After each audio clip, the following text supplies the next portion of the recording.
stupid thing. Hello, everybody. We are live. And why is this like? There we go. So, if you're watching us live on our various social medias, hello. We're going to get started a little early. I know it said 8:05, but we decided we would go ahead and get rocking and rolling. Well, we can at least start the stream, get everybody in for a second. Yeah. So hello, did everybody. You do any free comic book day hauls? Because I didn't go to any comic book store. I know that I don't feel safe there. I did not. My allotted traveling was mainly for seeing Guardians 3 yesterday. So, which has my least favorite villain of all time as the villain, but that's okay because they did really good with him. I'm not a bi-evolutionary fan. I mean, he's now literally the worst villain.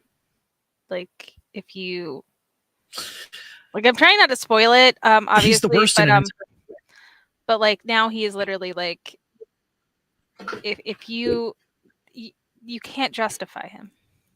No, like at all. So yeah, he's like truly just the worst.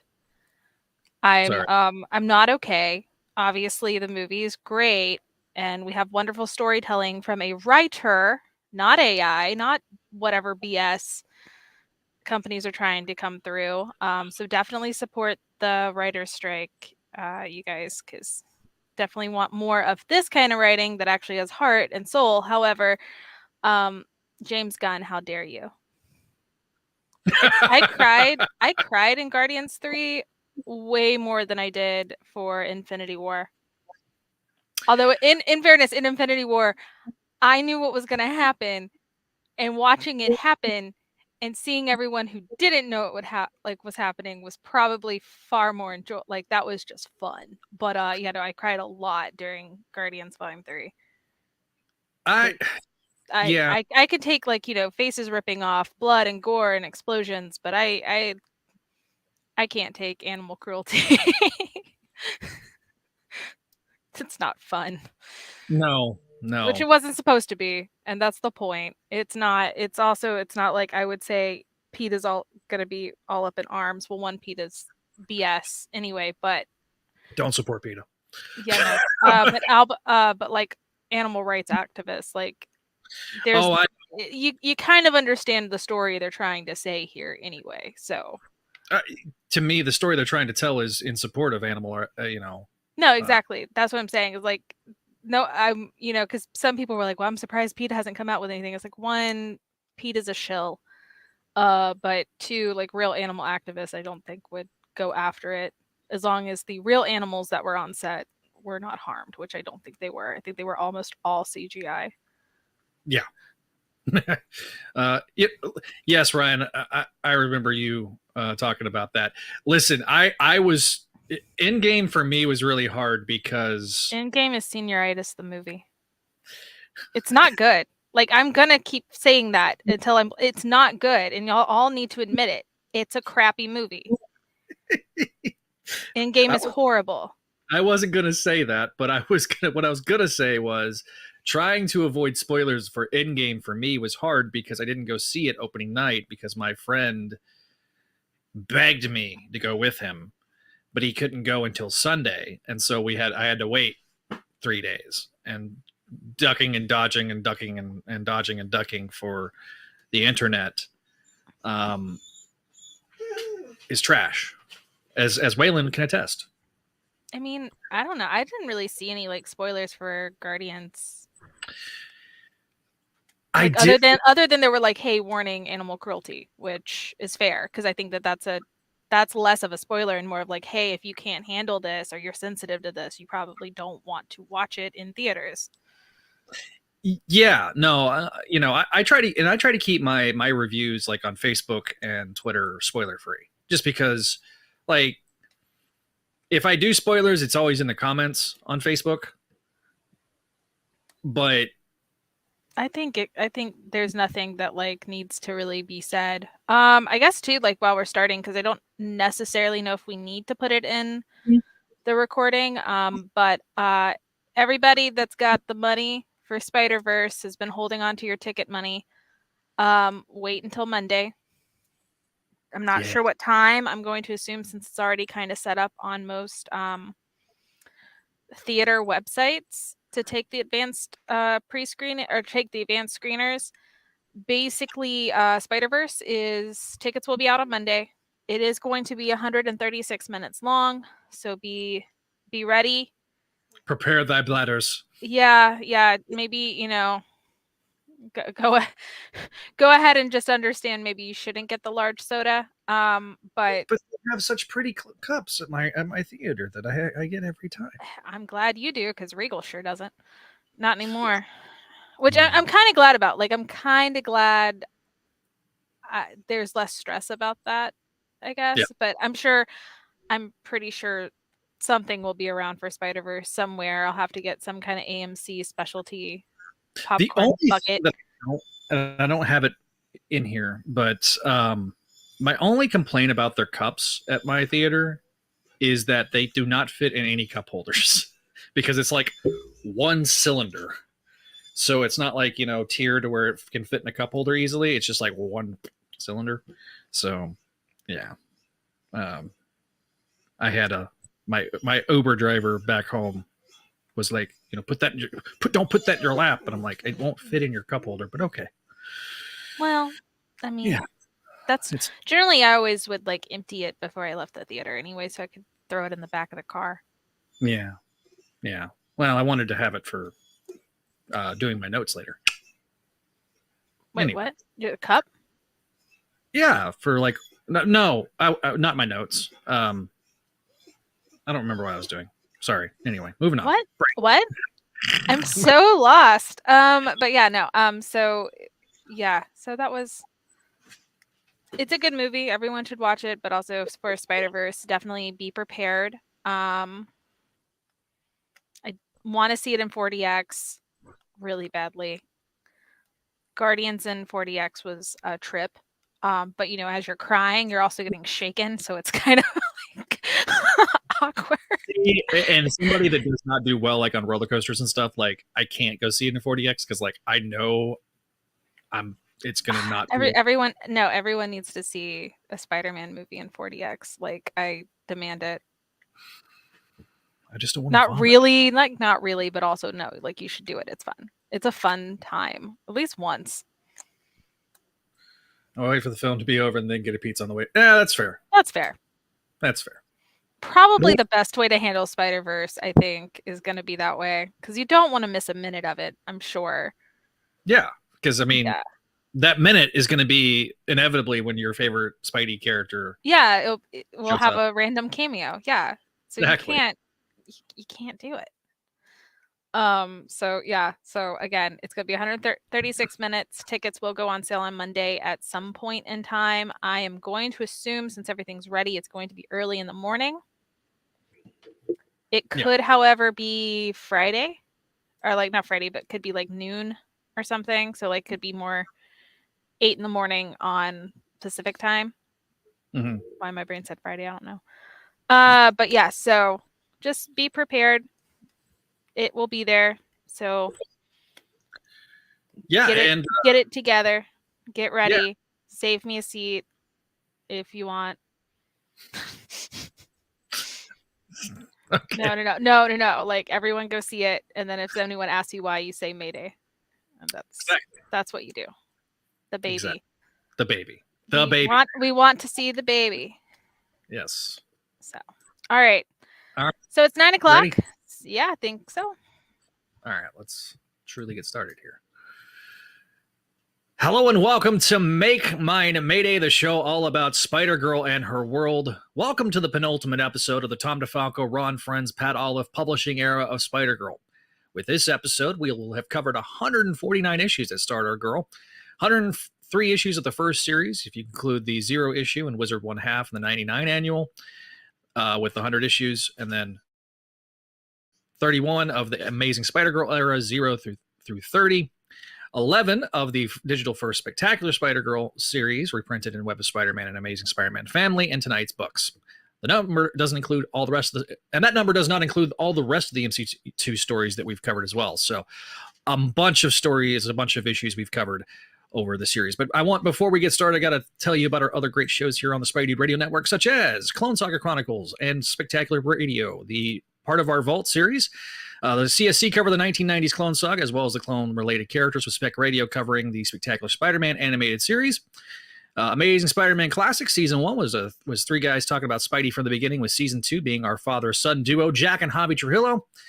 The Spectacular Spidey Sal Buscema era podcast, hosted by Chris Demond, is about the era of Spectacular Spider-Man, drawn by our pal Sal from January 1986 through June of 1994.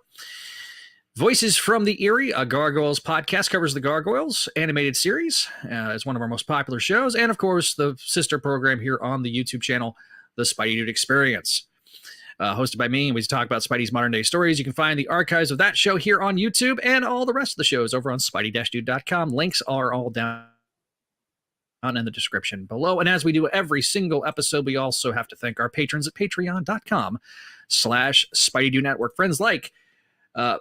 we got Vinkman, Scott, Sebastian and Winnipeg Webhead, as well as our sensational tier, Allison, Cindy, Ed, Georgia, Greg, Janelle, Jessica, Catherine, Kale, Keegar, Laura, Master Dramond, Phoenician, Scott, McCurr, Vanessa, and Vicky. Thank you guys for all your support over on patreon.com/Spidey Network. Also check out our show, the exclusive Books of X podcast, that's available as a Patreon first show. You also get perks like video editions of Voices from the Eerie, a Gargoyles podcast, and we got some commentaries in the MTV series coming soon, and so much more. So thanks for watching. Thanks for listening.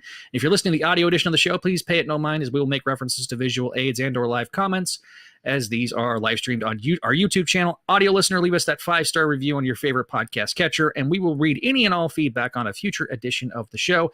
Thanks, and if you're watching us live or after the fact here on YouTube, give us that like, that share, and that subscribe. As always, gonna introduce Kelly. Hello, Kelly. Hi. You are cutting in and out, and now I'm afraid that it is my internet, since I am not at work. Hopefully it's just you. No. Hopefully it's just you. But hi. Hello, everyone. Yeah, I am so we don't really have a whole lot of housekeeping. As I stated before we started the audio part, we did get a date. Obviously for audio editions, this will probably be up after the tickets are out. But for anyone just tuning in, tickets for Spider-Man Across the Spider-Verse, featuring little baby May as a highlighted supporting character. The tickets will be on sale Monday, May 8th, 2023. Time to be determined, and the movie will be 136 minutes long. So go ahead and, as Zach said earlier, prepare your bladders. I honestly, personally would just state, follow Vinkman's advice. Don't eat or drink in the movie. Get a pizza on the way home. Yes. Because you definitely don't want to miss any of it. Yes, definitely. Don't want to miss a thing about the film, and I am looking forward to it. We'll probably have some more stuff later on. Looking forward to it. Yes, as he yawned, because he's going to try to go to sleep now. But thanks, Waylon. Wow, I was thinking he was just excited. He's being grumpy. Anyway, so there is a little bit of housekeeping on the audio side of things. There's a bug I'm working on. The audio editions where only part of the episodes are showing up. I'm working on it. But if you downloaded it and it was cut off, that's why. So I'm sorry about that. It's a bug that's on the podcasting platform that I use. And I'm also trying to get the feed on Spotify to update. I don't know why it stopped updating, but several of our shows are not updating on Spotify. And Spotify is notoriously hard to get a hold of, with their support stuff. So I'm working on it. Stay tuned. Hopefully I'll have an update whenever the next audio edition comes out. But all the previous audio editions are out and available right now. All right. Awesome. Well, as I yell at Waylon. Hey, that works. But yeah, so that's really all I got. So, as far as news, speaking of Spider-Verse, you had mentioned the little text number. Do you have it up so you can share? But basically, join the Spider Society. You get a lot of little fun tidbits and get to choose your mentor.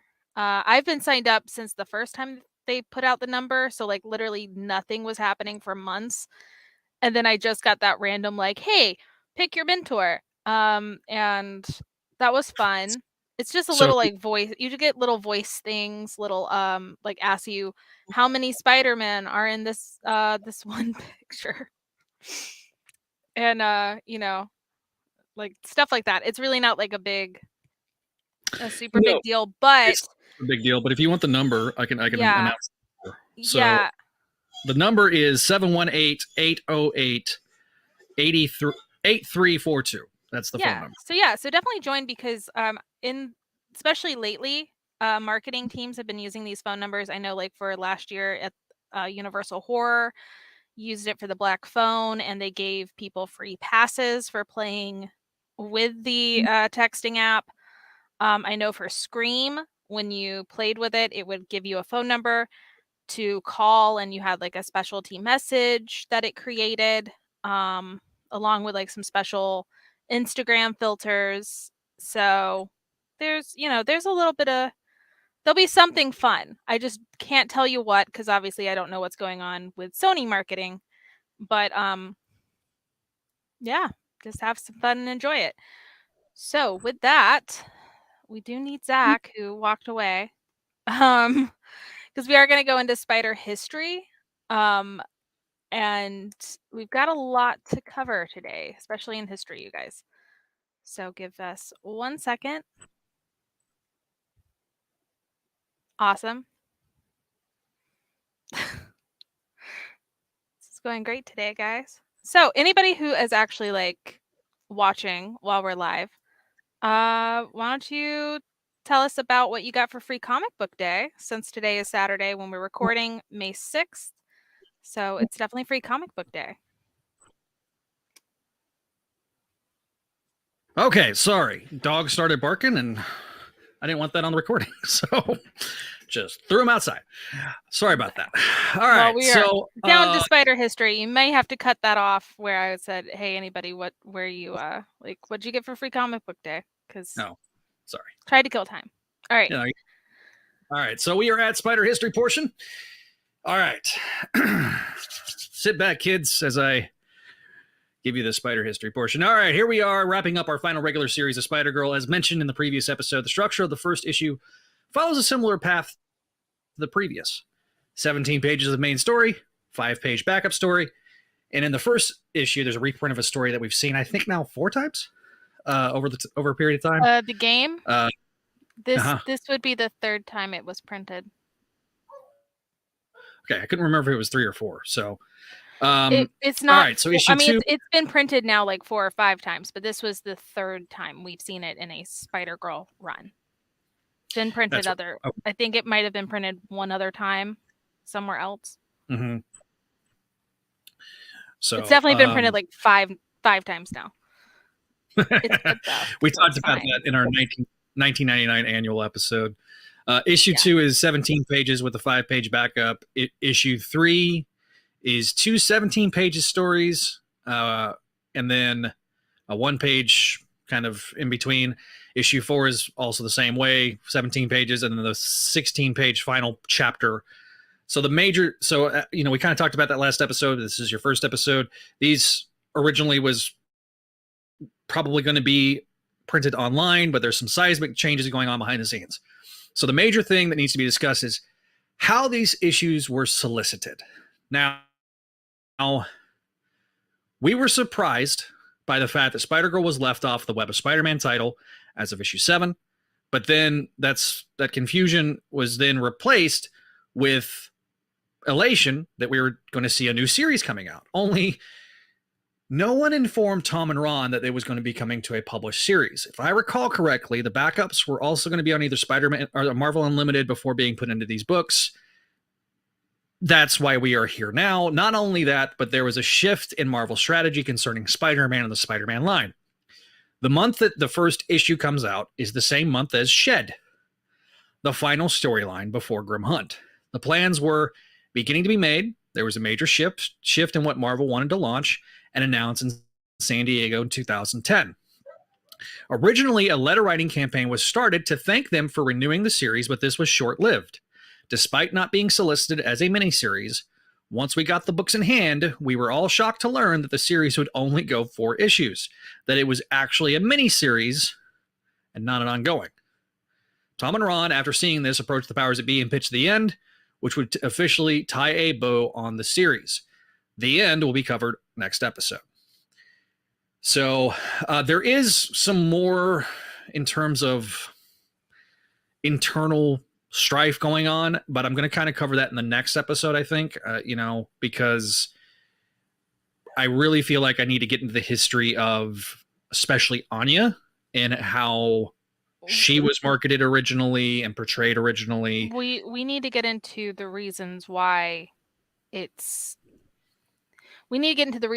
is extremely disrespectful to give Mayday Spider-Woman. Mm-hmm. And this is not just me, because, and apologies to people I have freaked out on about this. But the amount of times, I mean, let's use an example.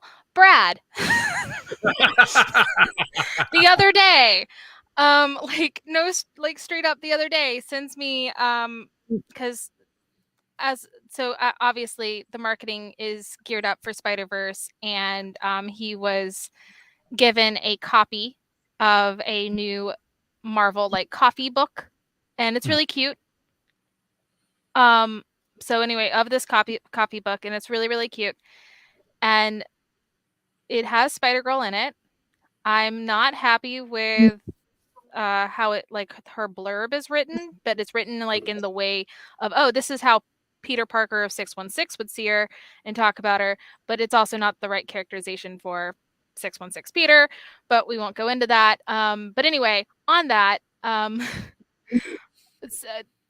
line was said during a chat about it where he was like, oh yeah, well, by the time she's older, she'd be Spider-Woman. No. And we'll go into that, and that why that is kind of a knife in my back that will not that keeps getting twisted when people say something from that, because I really can't stand it. It makes me feel so okay, I'm just gonna say it, I'm 32 years old. I would rather be Spider-Girl than Spider-Woman any day. 100. Kiss of death. Come on. I might have a clip pulled specifically with them with Tom and Ron talking about Spider-Woman and why. I'll let you use the soundboard for it next time. Yeah, but that'll be next episode. This episode, we got 4 issues to cover. Next episode, we only got 1 issue to cover. So, yeah. So this was Spectacular Spider-Girl #1 again. Released on Volume 2. It's Volume 2 now. Hey, look. She got the treatment that now everyone gets in the 616. She was once again a trailblazer. Once again a trailblazer.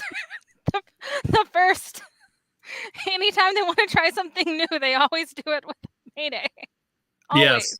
It has not stopped. It has been. Originally, we were planning on recording this on Friday, May 5th, but 13 years and 1 day to the recording of this episode is when it was released, May 5th, 2010. Cover dated July 2010. I have the breakdown of the first 2 issues. Kelly will have the breakdown for the last 2 issues. Titled Back. You mean the last 4? Yeah.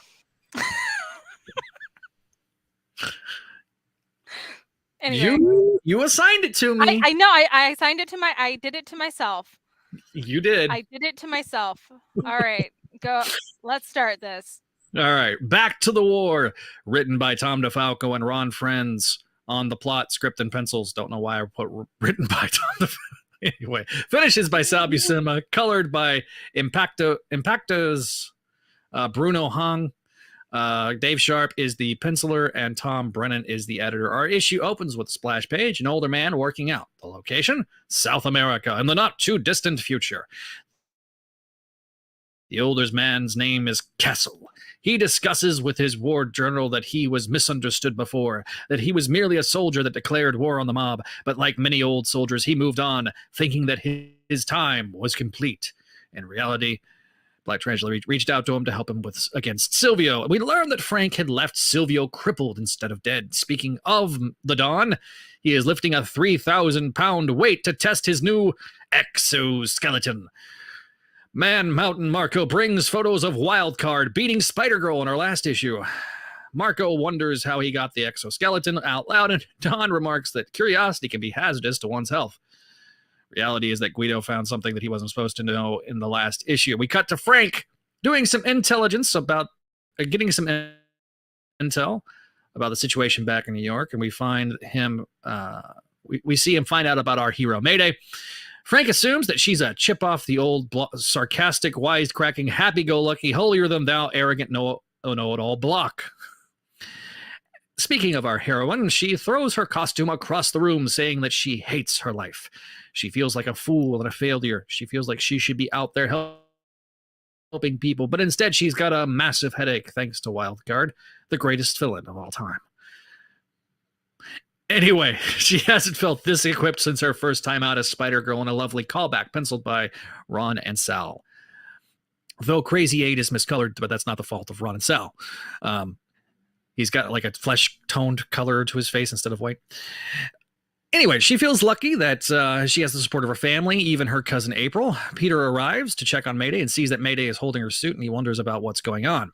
May says that she's going to try and stay out of the war, but feels a responsibility to help. Peter makes it awkward and leaves. May wonders if he knows she's lying about things. We cut to Frank on his way to the States when we see him mention the new kingpin of crime, Black Tarantula, who is personally sending a message that Silvio needs to back off and stand down, and he decides to send this message with brute force. Back at Midtown High, April asks May about the party that she had, and May, sarcastically, of course, and May brushes her off. May asks about April's date with Jean, and April gets irritated and walks off. May then calls Kane, and Kane tries to tell May that it's not his job to do her grunt work, and for the first time, she calls him Uncle Kane. I believe this is meant to be in jest. She wants info on Wildcard, so to cover her bases, she calls Normie to ask him if he can pull up some info on Wildcard. Davida and Courtney show up and invite May to Cafe Indigo later on. April had been approached as well, but she said she had plans. May wonders who she's meeting. We cut to April, who gives us the standard exposition about who she is and her origin story. She's mad at May because it's all about May in her mind, and that it's past time she marked her own territory in this world. She's meeting with Man Mountain Marco, and officially, completely in her mayhem guise. Mayhem was called by Man Mountain Marco because Don Silvio is escalating the situation. He's hitting some of the bookie areas that Black Tarantula owns, and it's close enough to the Cafe Indigo that the gang can hear it. So when the explosion goes off, the gang wants to go check it out, but Mayday advises against it, and Wes heroically spills his drink on May. Courtney then wonders what's going on, and May slips away to change. Frank has made it to his objective, the plane. Meanwhile, May reaches the site of the bombing and talks with a firefighter who really doesn't want her help initially. The next page is a 4-grid pattern with Punisher sneaking up to the plane, Mayday saving lives while Punisher takes some guys out. May helps get some trapped firefighters out by giving a new way for them to leave, keeping a hold of a corner while it crumbles. She grabs more civilians and helps more people out, while Frank systematically takes each goon out, even though they're not really goons. Turns out that someone was casing the airport, seeing Frank in action. That would be a DEA agent who kind of freaks out at the fact that they just saw Frank Castle, who was thought to be dead, alive and well.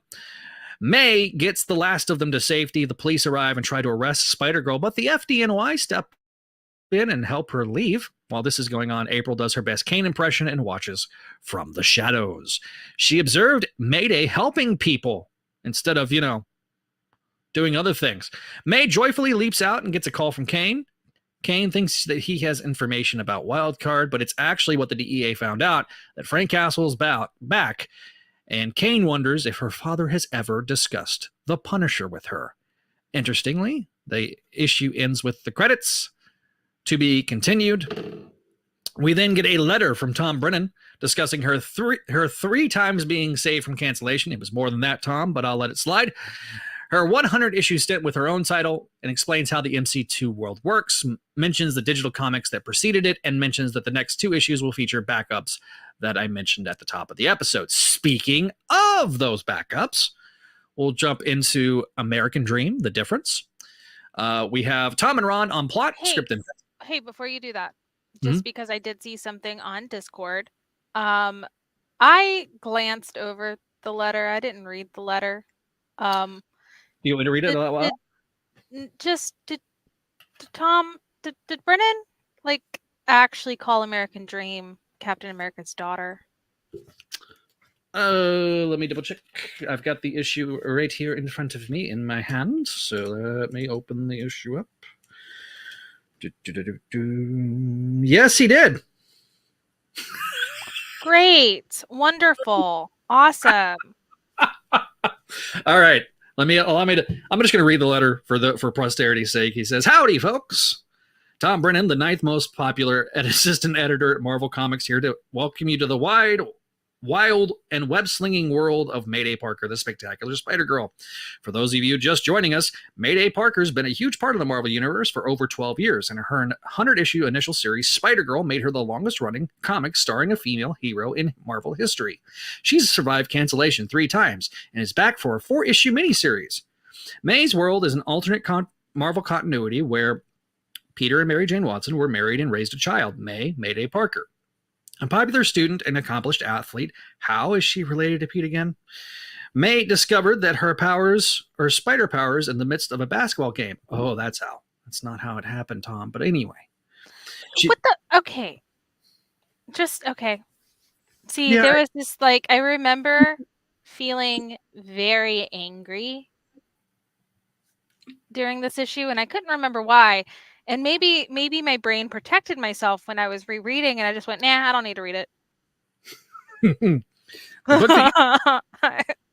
I'm angry now. The book that you hold in your hands continues the spectacular Spider-Girl adventures that ran online at Marvel Digital Comics Unlimited website. So if you need a refresher, log in and catch up. Plus, in this issue and the next, some of Mayday's fellow crime fighters from the future show up to protect the streets of New York. Next month, the Buzz stops by, but in just a scant few pages, meet Captain America's daughter, American Dream. Hang on. That deserves a trombone. Oh, no, that's Tombstone. I think... no, sad. Yeah, that's a sad trombone moment. I'm sorry. That is. That's terrible. Anyway. And a few pages later, we get mad about editors. I'm just saying. It's not been a recent thing. Thank you, Vinkman. Captain America's daughter, Marvel editorial at its finest. Yes. Yeah, no. All right, so let me finish this thing off. Yeah. Sorry. I needed to. We needed to point that out. Yes, this is factually wrong, Tom Brennan. Plus, in this issue and next, some of Mayday's fellow... wait. And a few pages later, take a trip back in time as we see the game from the very first Spider-Girl annual in 1999. We're jam-packing this series of Spider-Girl goodness, so brace yourself. The Punisher's on his way, and May would be pushed to her limits. But the Parkers always find a way, and so will the spectacular Spider-Girl. See you in 30, Temeritus Tom. Yeah, so that's... And then you flip the next page, and we get to American Dream. The Difference. Not Captain America's daughter. Anyway, Tom and Ron on the plot, script and pencils. Sal on the finished art. John Kaltz was the colorist, so a little bit different colorists here in this story. Dave Sharp is the letterer. Tom Brennan is the editor, with Tom Brevoort as the consulting editor, Quesada as EIC, Dan Buckley as publisher, and Alan Fine as the executive producer. As the events from earlier in the issue occur, Dream has found a different store that was firebombed. She tracks some of the suspects down to a Queens warehouse, and that is what the opening splash page is all about. A gunman fires at Sharon, and she uses her mighty shield because when Captain America, anyway, to defend the attacks before using it as a weapon offensively along with her disc from her wrist. The goon thinks that she missed. Her disc does split the barrel of the gun in half, and the shield went over his head and causes him to trip. The goon knows he's defeated, and she politely asks him to talk. He says what he was hired to do and where the next place was happening next. Police arrive and uses a no-knock to get in, and Dream is leaving things up to them for cleanup. It seems that there is a daycare near the place in question, and Sharon fears that she can't get there in time. We get a bit of exposition about Sharon's past. While she's racing towards the danger, Sharon arrives just in time as the goons are about to throw the explosive into the building. Sharon then uses her ejector seat to launch herself in harm's way. The bomb explodes.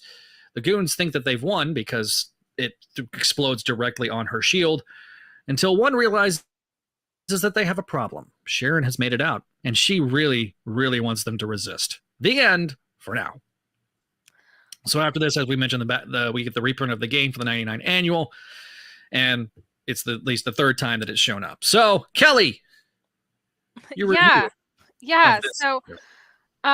So I love the nods that we're getting with Wildcard in this issue, because you didn't really touch on it, but like I'm gonna touch on it because I as saw we it. know, I'm Wildcard's #1 fan.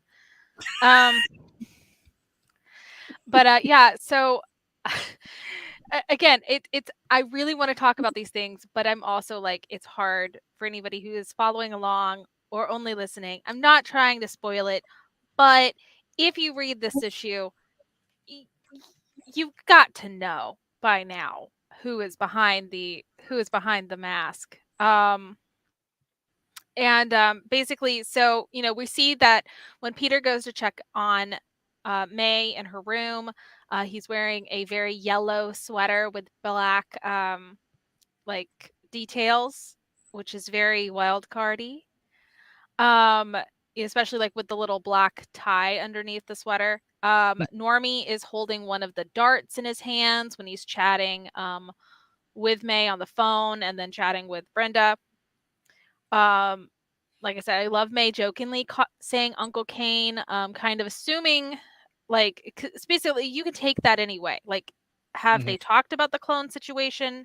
And like, even though, maybe does she realize now Kane is a clone?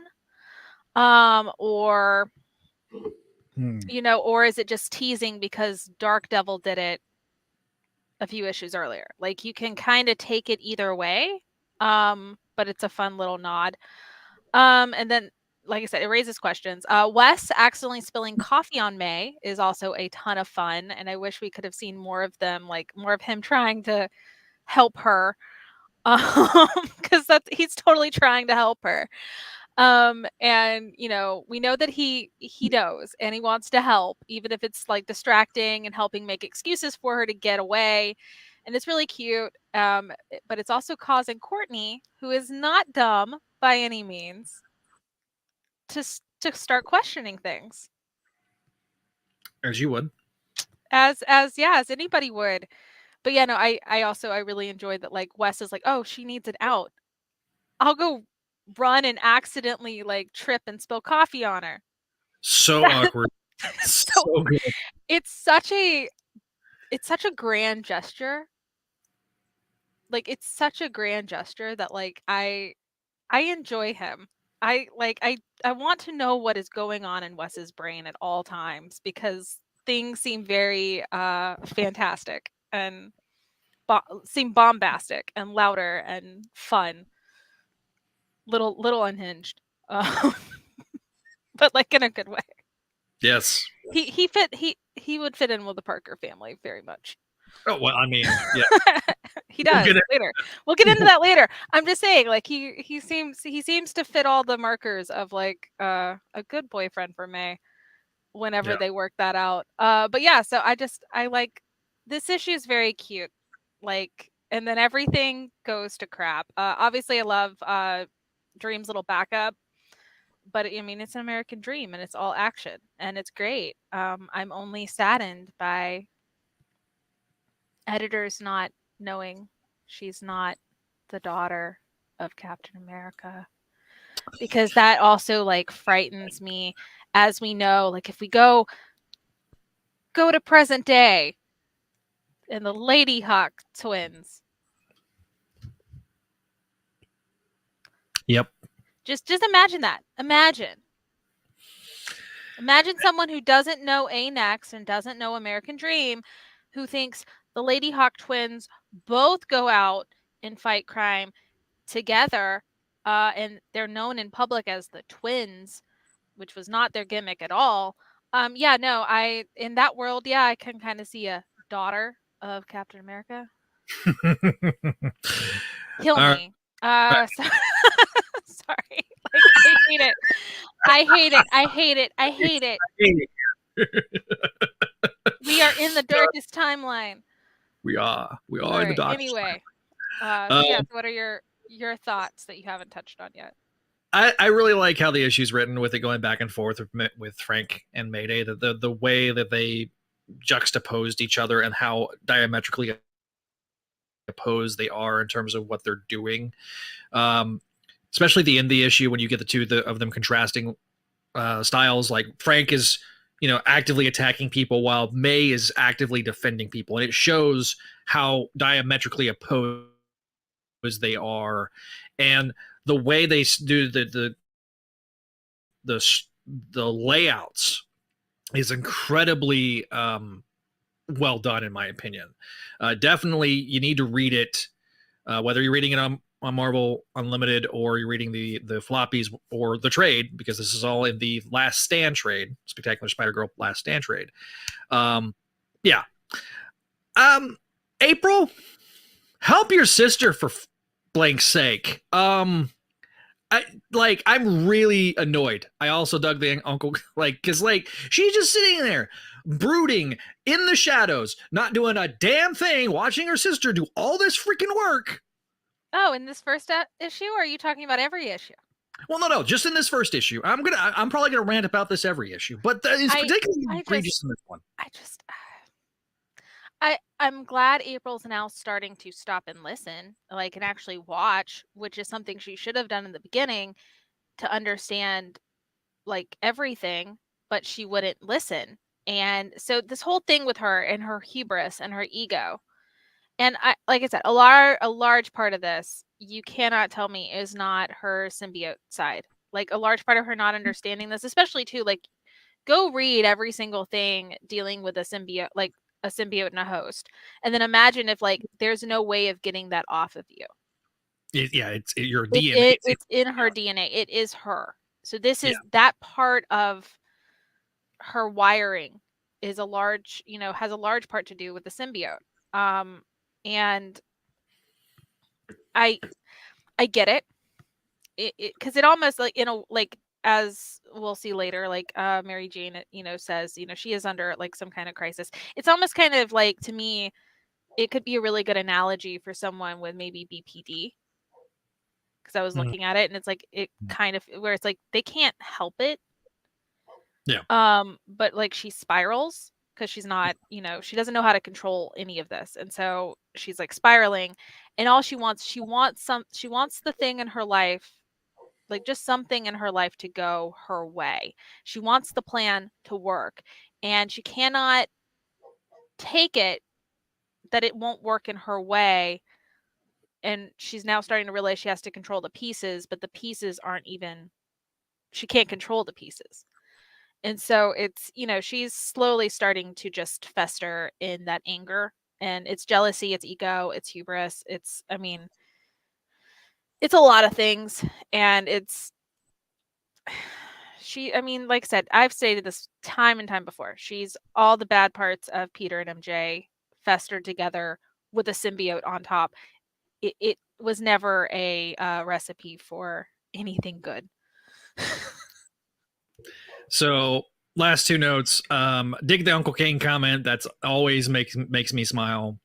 Dream's backup is really extremely well done. I like how and enjoyed how they tied the two stories going on at the same time, because this gang war would be something that, with the scope of it, should extend beyond just the Spider-Girl title. And so this was enables you to bring in some of the other characters to react to this gang war. So I thought it was really well done as a showcase for the world. This is how you do it.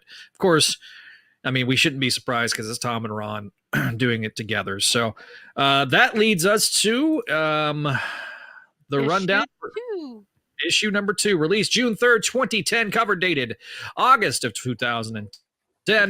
In the Shadow of Death is the name of the story. Our issue begins with our obligatory opening splash page. Our hero, Mayday Parker, has decided to take up pool. Actually, that's not what she's doing. She's somersaulting around a pool hall, asking about who exactly is going after the kingpin of crime, Black Tarantula.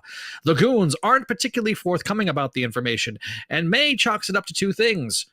She's a time and endurance. Her time and their endurance. She wants to wrap this up by the time Wildcard shows up. One person lets it slip who is running the place. And after a well-placed impact web, she gets her information she needs. We cut to Ruiz talking with Peter and Drasco about Spider-Girl's exploits. She's hit 4 bars and taken them all down. The discussion quickly turns to Frank Castle.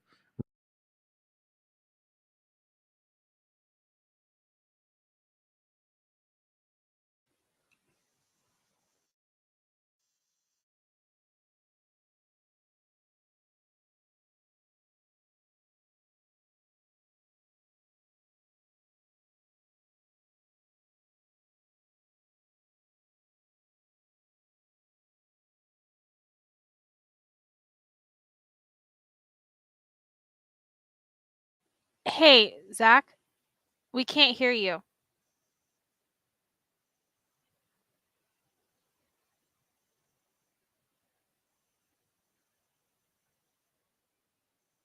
Nope.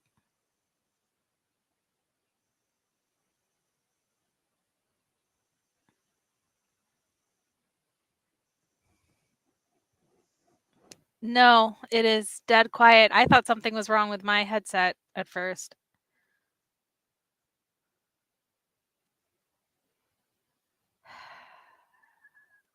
Testing. Hello. Hear me now.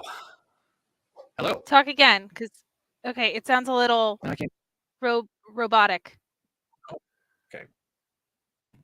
There we go. Hold on. Talk now. Let me jump off and back off. Hang on. Still hurt. Okay. Shit. All right.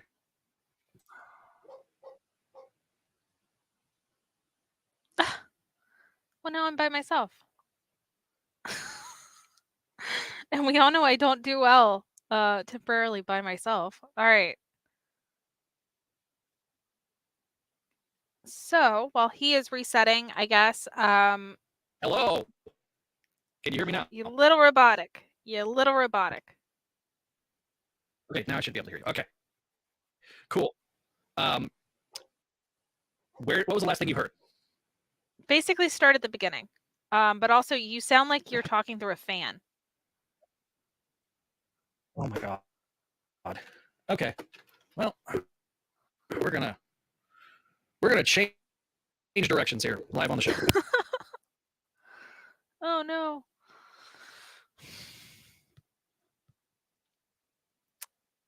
Sorry for the difficulty, guys. It would not be a Saturday recording without this.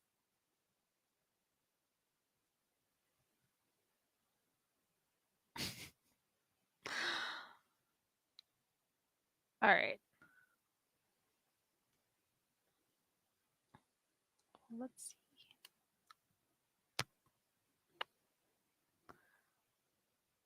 All right. While this is happening, I still have the question of what did you get for free comic book day?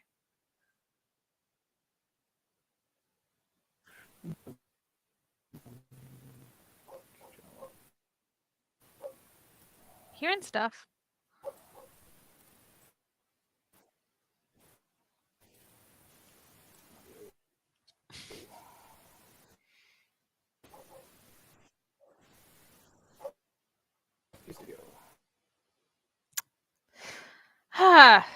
Once again, I'm by myself. So yeah, leave it down below. I'm actually not signed in as like I'm just signed in as a guest, so I can't control anything, but we can have a chat.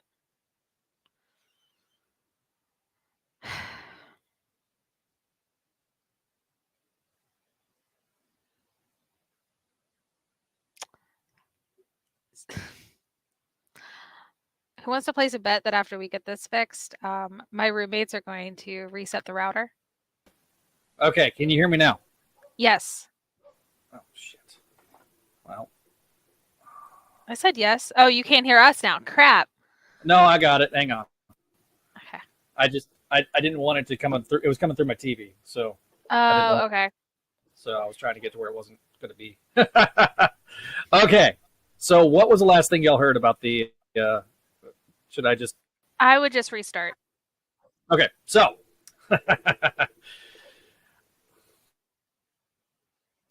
Listen, Walter, your opinion, okay? No, I mean, don't ask me what. I would use my mic if I had a better setup because I've got a really nice mic. Yes.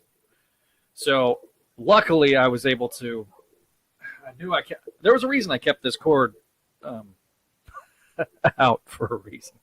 So, okay, our issue begins with our obligatory splash page. Our hero, Mayday Parker, has decided to take up pool. Actually, she's not really, but she's somersaulting around a pool hall asking about who exactly is going after the kingpin of crime, Black Tarantula. The goons aren't exactly forthcoming about the information, and May chalks it up to two things: time and endurance. Her time and their endurance. May wants to wrap this up by the time Wildcard shows up. One person lets it slip, though, who is running the place, and after a well-placed impact web, she gets her information she needs.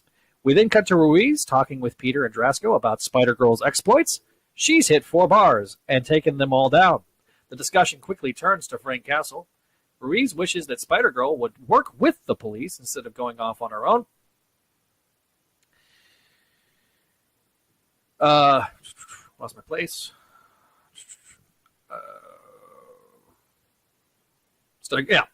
So cut to the Parker residence with Mary Jane on the phone. She's informed of Frank Castle's return and asks Peter why his so-called brilliant plan to keep her out of the gang war isn't going so well. Wonder what that plan is, guys. Look, at this point, it's hitting you like it is a freight train. It's true. At Cafe Indigo, the gang's all here sans Mayday, but with 100% more April. Yay! She is pretty sure that Mayday isn't there because she's swinging without her, and Wes jumps to her defense. This makes Courtney suspicious.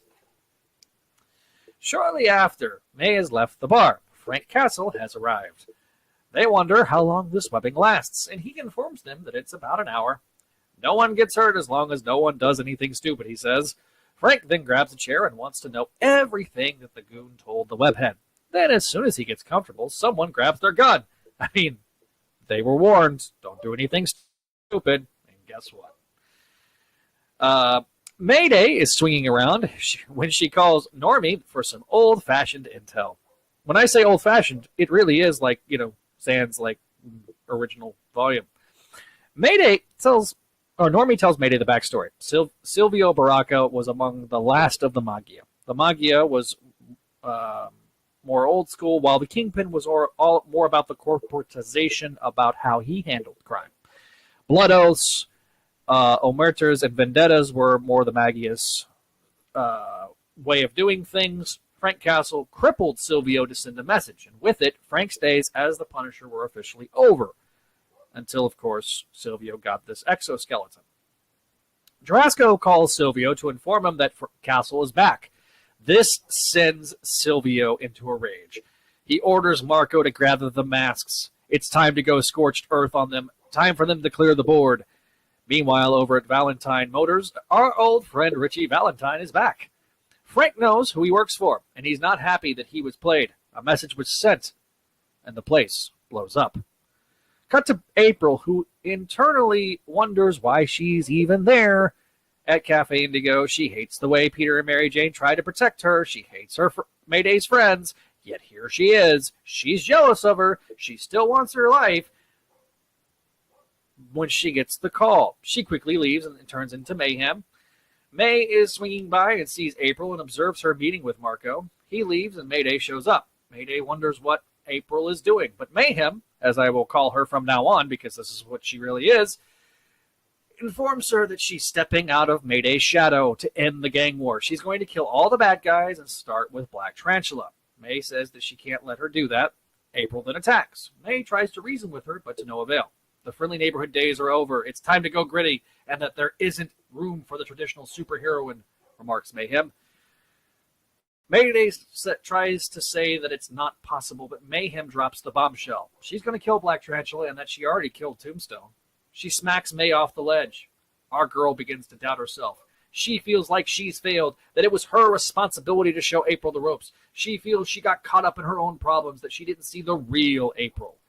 May jumps forward when her spider sense goes off, revealing our final splash page of this part of the issue. It's Punisher. He wants to talk, and hopes that May isn't as pig-headed and naive as her old man. To be continued. So, minor note, the difference between the regular issue and the digital issue. The digital issue puts the little Benji story at the end, but the printed version separates the two stories. So yes, and I kind of feel like, I'll be fair, I kind of feel like they need to be at the end. So yeah, to be fair, that's how they do it. If you're watching us live on YouTube, I'm actually opening the issue and showing it off. So I will do Benji the Spectacular Spidey Baby at the end. All right, next we have The Buzz. Red, White, and Kablooey. Tom and Ron on plot, script, and pencils. Sal on finished art. Same group as the last time. Our story opens with the splash page. We have our hero, The Buzz, in the middle of a double loop-de-loop. We learn that it's Jack Jameson inside the armor built for Project Human Fly. I was about to touch the screen. Why was I about to... Oh.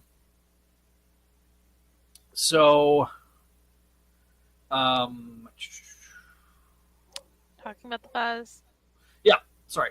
He tries to prove that there are still heroes out there. The gang war has erupted, and he's on full alert. He talks to his man in the chair, Richie Robinson, about what's going on. This firebomb was done at Valentine Motors, where Frank just was. Buzz shows up and goes inside, much to the chagrin of Richie, who says that there's too much combustible materials in there. JJ needs to double check and see if there's anyone else around. Just as he's doing that, he detects a heartbeat and finds Richie Valentine. As this happens, Sharon shows up and questions JJ's motives since there is still an arrest warrant out for him. Buzz then dodges Sharon, comparing her to Eliza Dushku, Lindsey Vaughn, and Jerry Ryan, though he just mentioned 7 of 9 by her name. Oddly topical, considering the Picard just ended. He's talking with Richie, who tells him to make himself get out of there. JJ can't leave her, and after a brief explosion throwing her into him, he asks her to put the shield above them so he can make like a hero. The trio flies out and escapes to a neighboring building. Sharon asks if she can count on his help, which he reluctantly agrees to. Richie wonders why he's so reluctant when he informs him that he does have a curfew and that it is a school night. The end? Question mark. And then little Benji the Spectacular Spider Baby, titled The Stronger I Am, the Sooner I Sleep. At Midtown Tykes Daycare, we see our hero perfectly balance himself on a ball, climb the wall, do a backflip with a twist, and subsequently pass out. His teacher wonders about little Benji because he's always tired all the time. This was written by Tom DeFalco and art by Colleen Cover. So, Kelly, your thoughts on this particular issue while I meet myself to figure out... Yeah. So, this issue is jam-packed and it feels very, very more adult than before. While it's still Spider-Girl and, the stakes are high, and obviously they've been higher in the past, but it's just everything here feels really bleak. It is a serious situation, and it just feels very real. And it's kind of like, in a way, it almost feels like everything has been a little kiddie. Like May has been shielded from a lot of these kinds of anti-heroes, and now with the Punisher and with April, things are getting a little rough because this is not how she does things. This is not what she was taught, and now this bleak gray area is controlling the gang war. It's controlling the narrative, and she's just kind of there, and it feels really dark, very, very dark. Like to May, she's failed April, and now she knows of all of April's betrayals and exactly what April has been doing. There's a lot of blood on April's hands, and for May, that means it's also on hers too. She feels responsible, and while she knows that she's at an impasse with April, she's not just going to let April go down this path.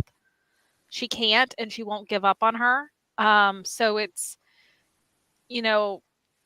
it's tough. Like she's realizing like you can't control, not necessarily control. It's like while we're seeing April like learning that she can't control every single thing, and she's forcing her will. May is kind of learning like you can do everything possible, but at the end of the day, like May is still 16 and she's done everything she can for April, but that wasn't enough.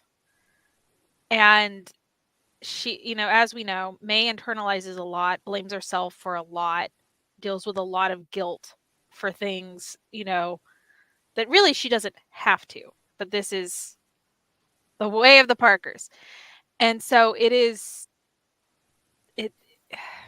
yeah, like I mean, I don't know, like this is a gut wrenching. This is when this series starts to get bleak and it does not change and it gets depressing. And so like I don't know, that's a lot of kind of how I feel. It's just it's bleak. It feels very bleak. So I almost feel like they were asked to tell a more grim and gritty story. Oh, I always took it as a meta. It was a meta commentary Yes. on how they were constantly being told that things needed to be grittier and things needed to be more provocative in a way. I mean, as I was talking to you in the private chat, because I keep forgetting which Tom B said what. And we've gone back and forth about how Brevoort constantly defends a teenager in a shower. As a scene that needed to happen. And so yeah, so you know what I mean? Like and this was the way. This didn't happen with just Spider-Girl. This was as like Eric Porter has a comment saying like it's because we've reached out of like 1990s comics, but for a long time that really was it. Like after Venom and Spawn and all that crap, everybody wanted things to be dark and gritty and things had to be real, and that meant suffering. As we can kind of allude to right now in current comics, almost every single main character has to suffer, which May obviously like she deals with a lot. Like that to me is suffering, but it doesn't come off that way if they're not broken. And so it's that I always felt like that April started kind of doing a meta commentary on a lot. In that way, she was kind of the answer to she's kind of the answer to maybe some of the like higher up saying, "Oh no, if you want to keep this, if you really want to keep this going, we need to do this or we need to do that." Oh, well, she we can't do anything with Spider-Girl cuz look at her costume.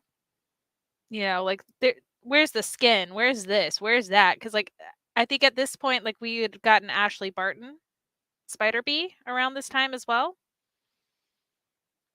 Yes. With all of her skin showing and her attitude and how she acted in that multiverse situation. Because originally she wasn't just Spider-Woman like she is now. She was Spider-Bee. Yeah. Spider-Bitch. So and that was what she called herself. Yes. So yeah, so there was a lot of that I think going on, which again I could go in all day long about the lack of feminism and it certainly Comics. felt you felt the Mark Millar influence on the comics, which was not necessarily a good thing to a certain extent, because while some comics were meant to be written for teenagers, young adults, Spider-Girl was never. That's what made Spider-Girl different. That's what made Spider-Girl stand out to so many people. Was that Spider-Girl, was written for all ages. And two, a large part of that got written. It always felt in a way a lot of times Spider-Girl would get written off by certain comic critiques and commenters and people at the comic book store because this was made for Scholastic, and that wasn't true 100%. Now, yes, it had a really good deal, and so once they lost that Scholastic deal, that's kind of where you started getting that feeling of where does Spider-Girl place? And that's why she went into the digital comics. And now she's here. And we could talk about this all day long because let's be fair, this issue has not resolved itself. Marvel still has this issue to this day about there will be something good, but it doesn't quite fit the mold of, what they want for marketing, even though their marketing sucks. And then they just sit there going, I don't know what to do with it. And just let it die. Like anything that's fun, anything that's great. If they don't know how, like if they're not using something that literally was set, 92, they don't understand how to do it anymore. Like marketing wise. And like, I don't know, like I could keep talking about it because again, it doesn't matter. Nowadays, the Marvel formula is everyone suffers. It's the main character suffers. All their friends get superpowers and become evil or become their sidekick for a moment. And we reset every time we reach 3 years. New number one, new volume every 3 years. Yep. It sucks. It is a. When I've talked about, it goes into my whole rant about the marriage and stuff like that, talking about like there's bigger problems than just the Spider-Man marriage. Yeah, and I mean, I've started to just tune out the guys that are upset about that because at this point, like, look, it's been a while, it's been forever, but again, that's not the main issue. That's not going to magically fix the situation at hand that has been at hand because it's not Spider-Man is not the only character that has been boned by these they're not mandates, they're guidelines, or they're suggestions. These suggestions have screwed over everyone. It's every character, everybody. Come on. It's like the joke in the Pirates of the Caribbean where like they're not really rules, but they're more guidelines. That's exactly. It's a bunch of pirates. Like I say, Mayday or Mayhem is on full display, and this is why for me it's hard to like April. It's these issues, truthfully, and those preceding ones you try to feel for, but she really is leaning into the villainy, and it shouldn't be that way. It's not villainy for her. She's just it's funny because it's like she's justifying all of this to herself. And at first, when we first see it happen, when we first see it happen, it's kind of like, oh, well, maybe she doesn't fully understand. No, she does, and that's the thing, is that she's justifying any little thing that she is in the right. Everyone else is wrong. And she's okay to do this, but the other people are wrong to do it. And again, that's been the main thing about being an anti-hero. Like Venom, like why is Venom allowed to kill? But if he sees somebody kill, how dare he? How dare they? You know what I mean? Like it's that hypocrisy. And we see it mirrored with the Punisher, but the Punisher knows who he is. Punisher doesn't try to be a hero. Yeah. But April in her way thinks she is, and this is something she's starting to learn, that she's not the hero. But she's not going to admit that to herself, not in this series, So yeah. Yeah, it's one of those things. I feel like that she's truly completely lost, and it's sad to see May blame herself for this. And her monologue feels like this was a direct response, like I said, to those suggestions made about the past, making the MC2 edgier, making it more gritty, making it more like the Marvel Universe, which this is the darkest story that we have covered in the MC2. Now that we've gone back and read every single thing, Well, it's different. It's not necessarily the darkest story. Like, we've dealt with darker tones. We've dealt with darker villains and stuff like that. This is a situation of May is waking up to realize the shades of gray in what has normally been good versus evil. absolutely. And, you know, realizing too, she's not always in the right either. Which we'll get Yeah. to, even though, as my tagline says, May did nothing wrong. Pete, Yep. ignore me. I'm angry at you too. You got to go on, for audio listeners, you got to go to youtube.com/Spider Radio Network to see Kelly's tagline as I pull the banners up. But yeah, no, like I said, like you're starting to realize it's like you have to grapple with sometimes the road to hell is paved with good intentions. Agreed. So, are you ready to jump to Spider-Girl, Spectacular Spider-Girl number 3? Yeah, let's go. All right, so. All right, Kelly's got that rundown. Yes. All right. So, Spider-Girl issue 3 released on July 14th, 2010. Cover dated September 2010. There will be 2 issues, technically what looks like 2 issues in this one issue. It's a little confusing. But we've got Caught Between the Killers and The Razored Path. Just like last issue, the 2 halves were separated by a little Benji story in the print, but in digital, it is at the end, which is how I have written the breakdown here.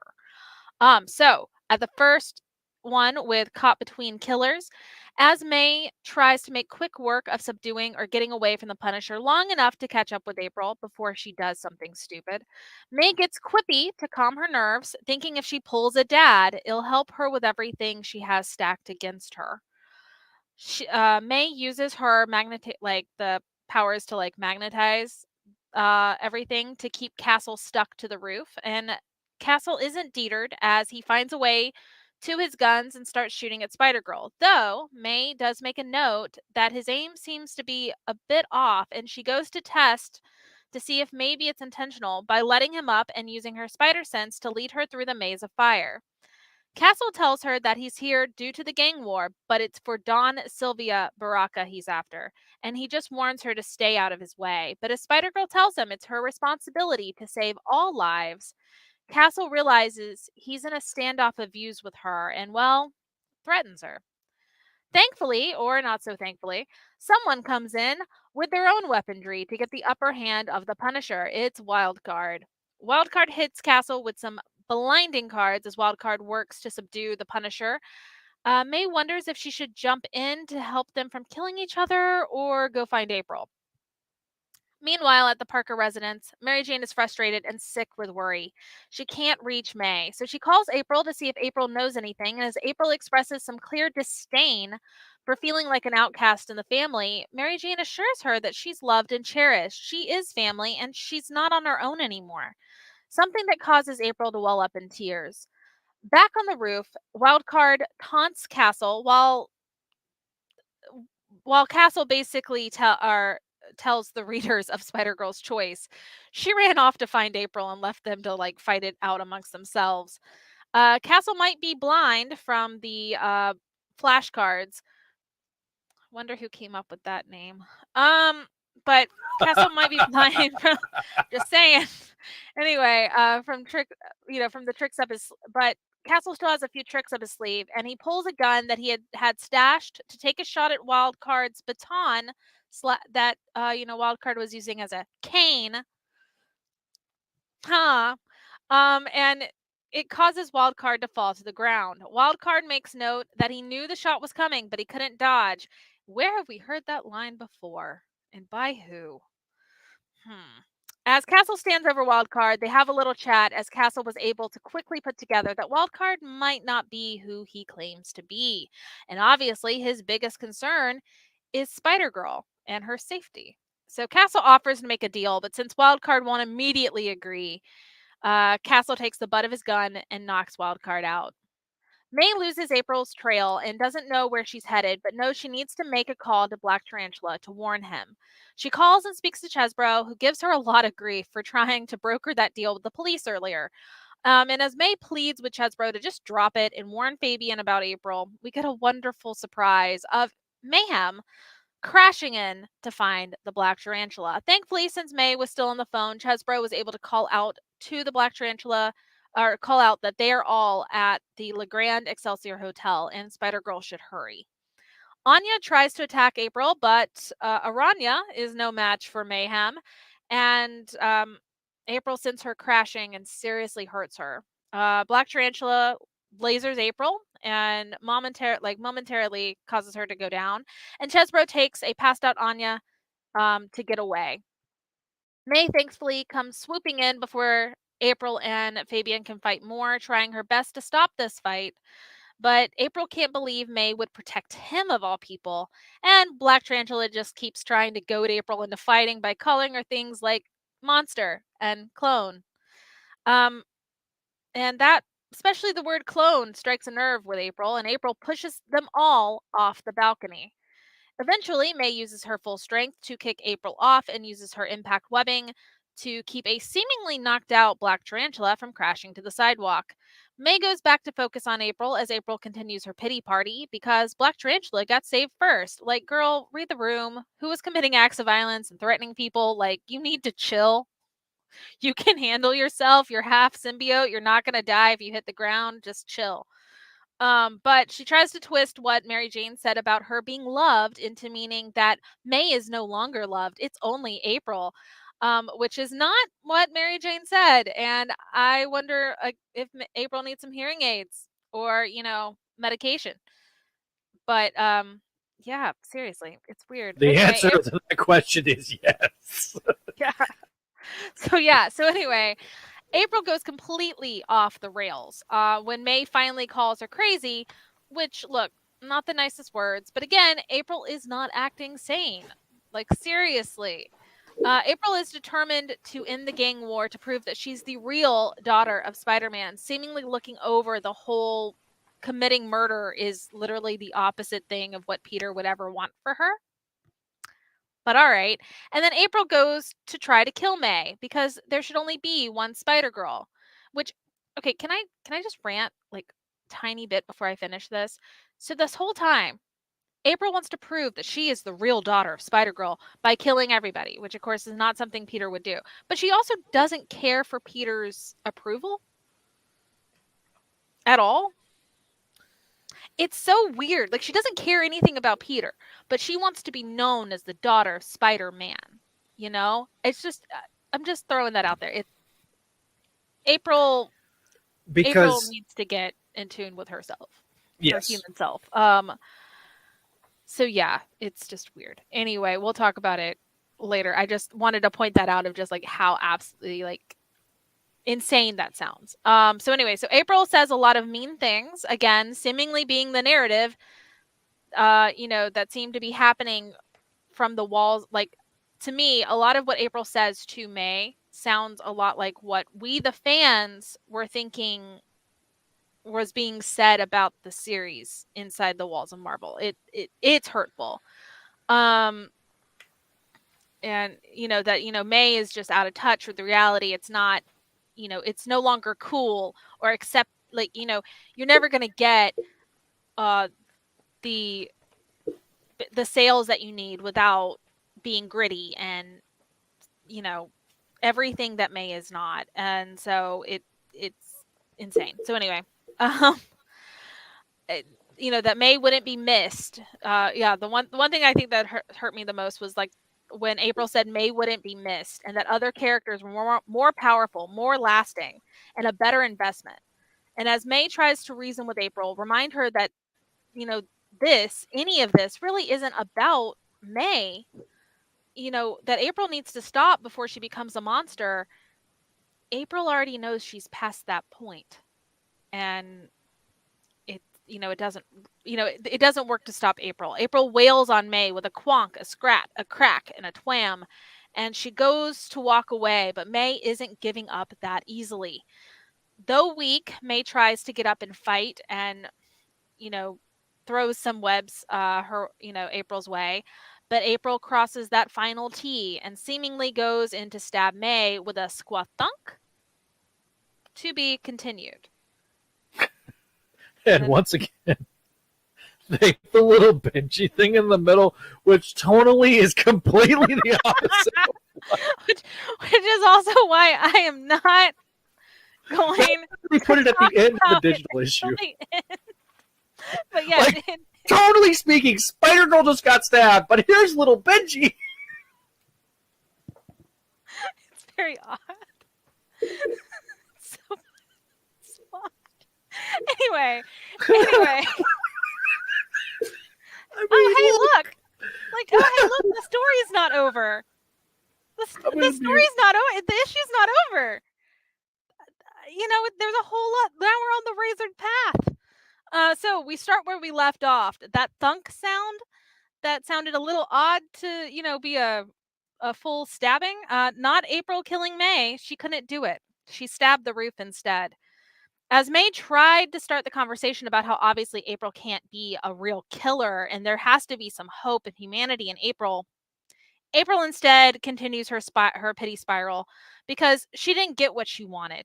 She wanted to kill Black Tarantula and be the hero by stopping the gang war. She twisted again to claim that May just stopped her because May can't share the spotlight, which after all these years, all these episodes we have reviewed, all these, where we've reviewed these issues, do you think May actually cares about the spotlight?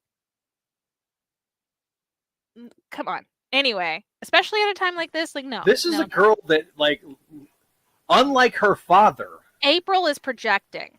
Because April wants the spotlight. That's the thing. As I've stated before. Yes. Peter, it's like all of Peter and Mary Jane's more egotistical, almost like showy side got put into, the bravados that they all, would hold themselves, to kind of hold themselves together when they were struggling. The way that there's a vapidness and a almost boy craziness to Mary Jane is definitely in April. And the showmanship, selfish, needs the spotlight, craves the attention from Peter is in, those are the things that are in April. And it's not pretty, especially when she's got a symbiote pretty much running the show, and it's crazy. So anyway, it's just like I said, April is projecting a bit in this discussion, I think. And April swings off telling May that now every casualty of this war is on May's hands because May sided with the Black Tarantula, which way to be a gaslighty little bee, April.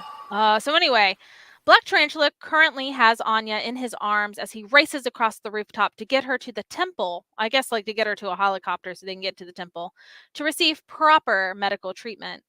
Chesbro seems worried about Anya as he's actually grown fond of her. And Anya weakly asks about Spider-Girl, concerned with Fabian's death threat against her earlier. Black Tarantula tells her that it's okay, that Spider-Girl redeemed herself by protecting them from her clone. But after all this, he's finally going to take Anya's advice and relinquish control of New York City and return to South America to take Anya as his bride, which in hindsight, reading that line, makes me think he did all of this crime, kingpin stuff to stay close to Spider-Girl to make her his bride when she was of age, which so mazel tov to this creepy couple. They deserve each other. They have zero boundaries, and Kelly, they deserve each other. Kelly, go on a rant. Yes. Sorry. What? Kelly going on a rant. Yes. If this is a drinking game, someone's already drunk. I'm sorry, y'all. Anyway. Before they can jet off, though, Fabian needs to do one last task. At Silvio's house, Don Silvio is getting very upset with how Man Mountain Marco isn't answering back, causing Nunzio and Guido, our two favorite goons, to bicker, which doesn't help Silvio's nerves. He asked them to get his pet cop on the phone, aka Drasco. I wrote Velasco, it's Vinny Drasco. I don't know what my brain was thinking. Anyway, So Drasco talks to Silvio, not really proving to be of any help, and it infuriates Silvio. So Drasco decides he's going to take care of a personal matter he should have dealt with years ago. And May picks herself up from the roof from the fight earlier, as does Wildcard. Both of similar thought about their defeats and how their bodies hurt. May thinks she needs to take a breather, take a break. This is getting to be too much, and she can't think straight. In a very, classic May fashion, things are getting overwhelming. I'm gonna just switch gears for a second, which actually does help sometimes. But she's like, nah, I'm gonna go. I'm gonna go switch gears. I'm gonna hang out with my friends. I'll think about something later. Like something will pop to me after I chill out a bit because it's too much. But Wildcard, however, thinks he must stay focused on his goal and find Spider-Girl and end this charade once and for all. And I'm assuming charade means his charade. But, who knows? So Esme changes back into her civvies to join her friends at Cafe Indigo, thinking to herself about how she failed April. But she knows she needs to take the break. The break is needed. She will think of something after she takes this break. Her spider sense, however, goes off before she can go in, and it's Wildcard watching her from a building across the street. Did he track her there? Did he discover her secret identity? Since she's seeing that Wildcard is up and around after the run-in with the Punisher, May's mind also goes to hoping that Castle survived.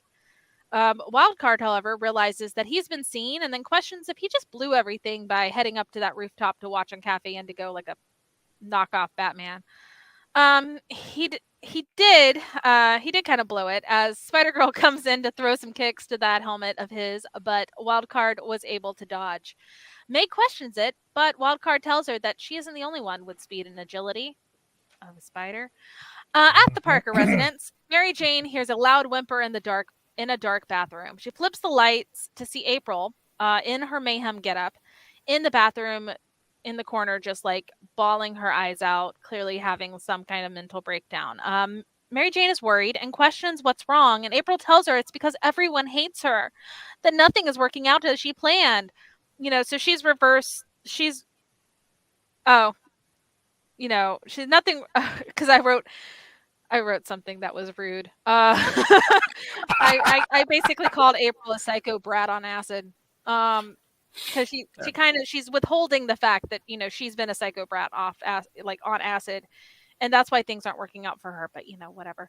And as Mary Jane tries to help her up, April smacks Mary Jane and knocks her to the ground, telling her she doesn't want her help. She wants revenge. So you sent a slap. Yep. I was like, great. It's awesome. So anyway, back to the roof. Wildcard and Mayday are battling it out, and Wildcard is telling Spider-Girl that she just isn't getting his message and what he's trying to really do. He's trying to help her. The gang war can have fatal consequences, and it's not a place for the likes of her. May questions if fatal consequences happen to the Punisher, which, when questioned why she'd care, she makes note that her dad told her that all life is precious. Wildcard says her dad sounds wise and hopes she always listens to him. Again, if you guys aren't seeing where this is going, I can't help you. I can't. But anyway, Spider-Girl dodges the flashcards, webbing them up this time, which impresses Wildcard. Which also, dude. So anyway, as Wildcard keeps playing up his tricks, Spider-Girl is outmaneuvering all of them, even using stingers to take down the darts that, seem awfully familiar to the one Normie was playing around with in issue 1. Probably just a coincidence. Meanwhile, Man Mountain Marco is seemingly making a deal with someone on the phone, but is interrupted by the Punisher. And that wound up in a fight. So back to Spider-Girl and Wildcard, they're still fighting, and neither are getting a good blow on the other as they seem to be far too evenly matched. But May is starting to feel herself growing tired, and since she's not 100% from the battle she had with April literally like an hour ago, she can't even tell if, she's getting pretty beat, and she can't even tell if Wildcard is winded from the full mask and the voice synthesizer. Wildcard deploys the card that last time had turned May's spider sense against her, the one that leaves her in absolutely agonizing pain. And I question, why anyone made this once we know who's behind it. Because this is rough, buddy. So anyway, it's making May feel like her head is going to explode, but she knows she needs to fight through it and focus enough to pinpoint on the card and crush it, which she does. Wildcard is shocked because even he can't move that fast. What?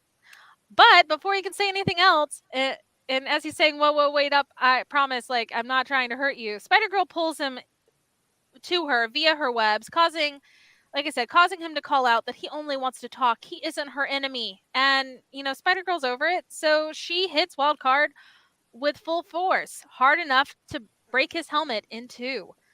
And Spider-Girl walks over to finally see who's behind the mask and learns she just knocked her dad out cold. Uh-oh.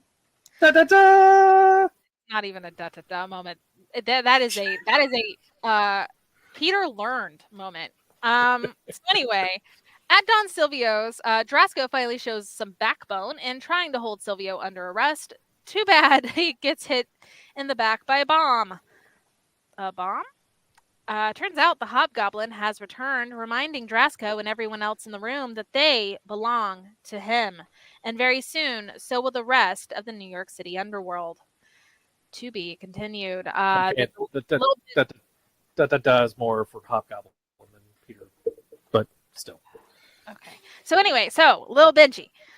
So called Getting Ahead. Raph shows Shelly that he can stand on his head, and Shelly tells Raph that that's nothing because Benji can hang on the ceiling from his. Which also, like, just the tone of that one-page thing. Very odd placement. It's odd. It's an odd placement. Anyway, what are your thoughts on this issue? Oh, God. We got way too much hilarity out of the utter tonal shift between Little Benji and this story. It's a whiplash. It's like such whiplash. April is unhinged here. She is truly descended into madness, has twisted everything that was taught to her and used it to hurt Mayday. It's insane, these leaps and lags that have occurred here, and yet she still has a soft spot for May. So it's her gaslighting her and her mom was also a majorly low blow. I do like that Mayday manages to redeem herself with BT, because I know Fabian is a bit of a creeper, and I feel like he tries to, but I feel like there is a part of him that tries to be good, even though his programming tells him that he shouldn't. He's honorable. Like, that's the thing. Like, he has a code of values. Like, when we talk about anti-heroes, that's an anti-hero. He has a code that he keeps. Yeah. The thing that where there are no rules, I'm just going to do whatever I can, that ruthlessness, that's not an anti-hero to me. That is just chaotic. Yeah. An anti-hero is truly somebody that has a moral backbone. They have a code of ethics, a code of honor. It just doesn't always align with what is, seen as like directly good. Because the world is not black and white. But they have, they stand by what they say. Fabian stands by everything. He means what he says.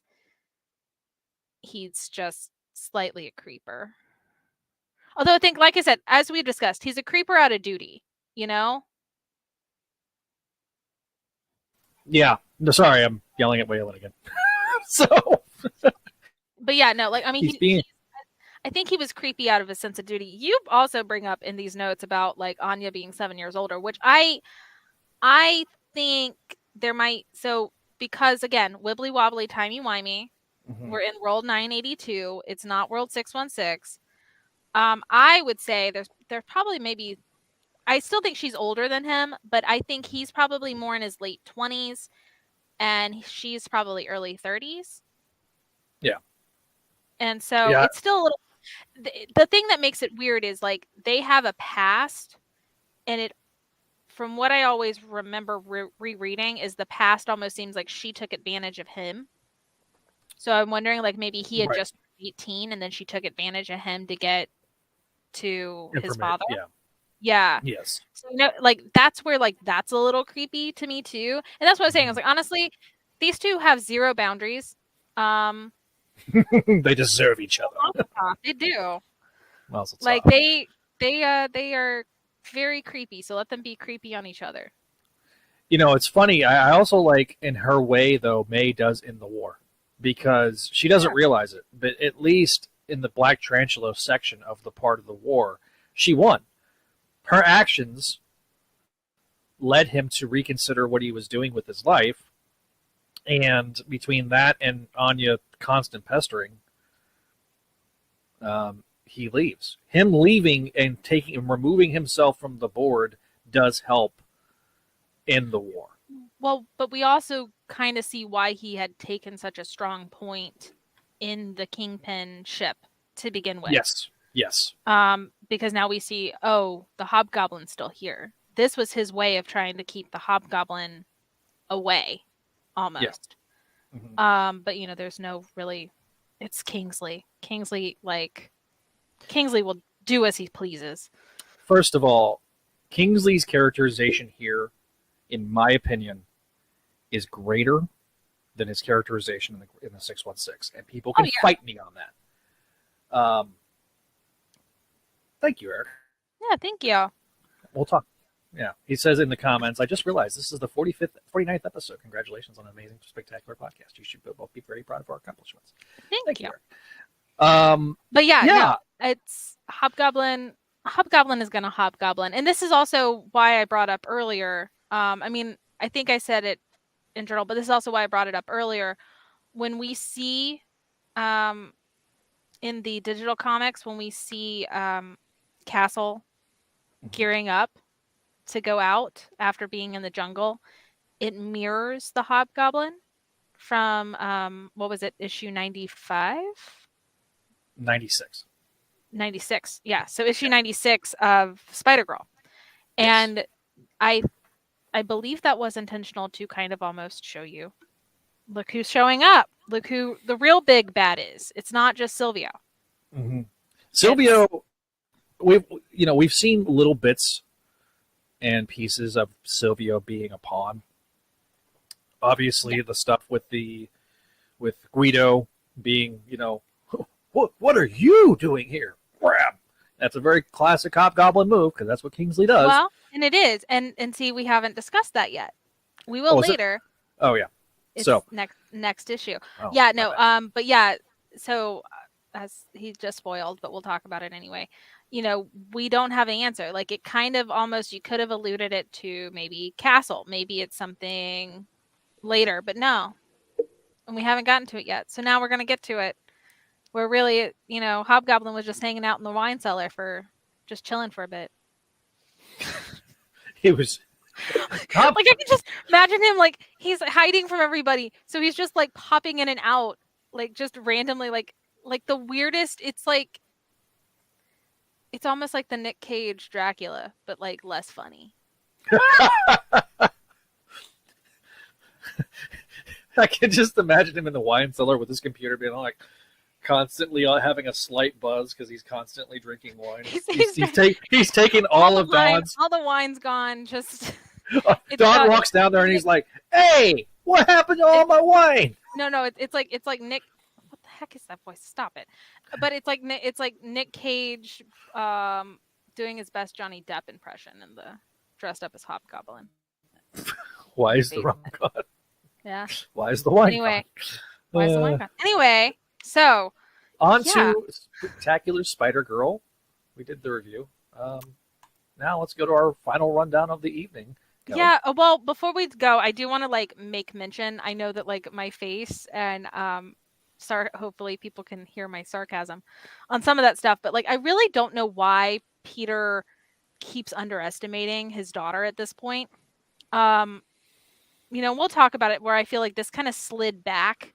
And clearly, obviously, I think it was just Peter had a fear because he knows how bad the gang wars can get.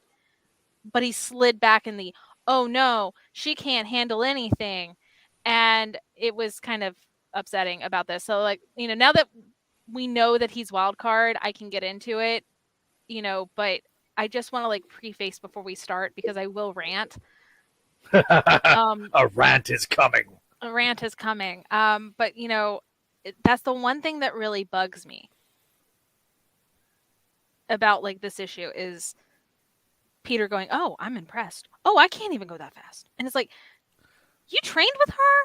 Like, how long? Like, what? Like, dude, why are you underestimating?" And then again, as I stated earlier about that little about that the spider sense card.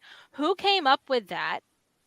And why is he putting it on her knowing how much that's going to hurt her?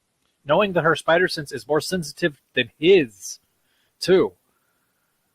I'm like, that's cruel. And I understand, like, all of this is based in fear, and it's almost irrational fear, but we'll discuss that part. But I want to smack him. It's so, like, this is not the right way of going about any of this, and he should know this.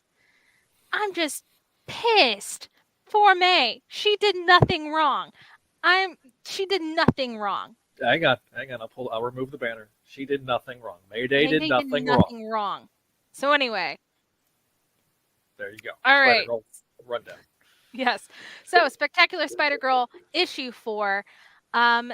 Info, it was released on August 11th, 2010, and cover dated is October 2010.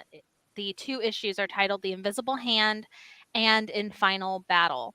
So in The Invisible Hand, May rushes Peter home, yelling for her mom as soon as she opens the door. She sets Peter down on the couch, and as Mary Jane rushes in, asking what happened, May tells her that she thought he was wild card and took him down as hard as she could. And as Peter kind of comes to, he's like, "Man, you got me good. Got me good, kiddo." As Mary Jane gets closer, May and Peter are shocked to find that Mary Jane has one heck of a swollen eye. As May asks if April did it, and then May asks if April did it. April, meanwhile, is on a rooftop, destroying it in anger. She's fed up with being called the clone, and she's tired of being treated like it. She'll prove that she's the real daughter of Spider-Man, by hitting your mom. Well, actually, time bomb. Anyway. I was going to say, unfortunately, that is something that happens. Things I hate. So by ending the gang war and killing anyone who stands between her and getting that glory. Back at the Parkers, Mary Jane tries to rationalize that April still has some Parker in her, some good, as she could have killed her, but didn't.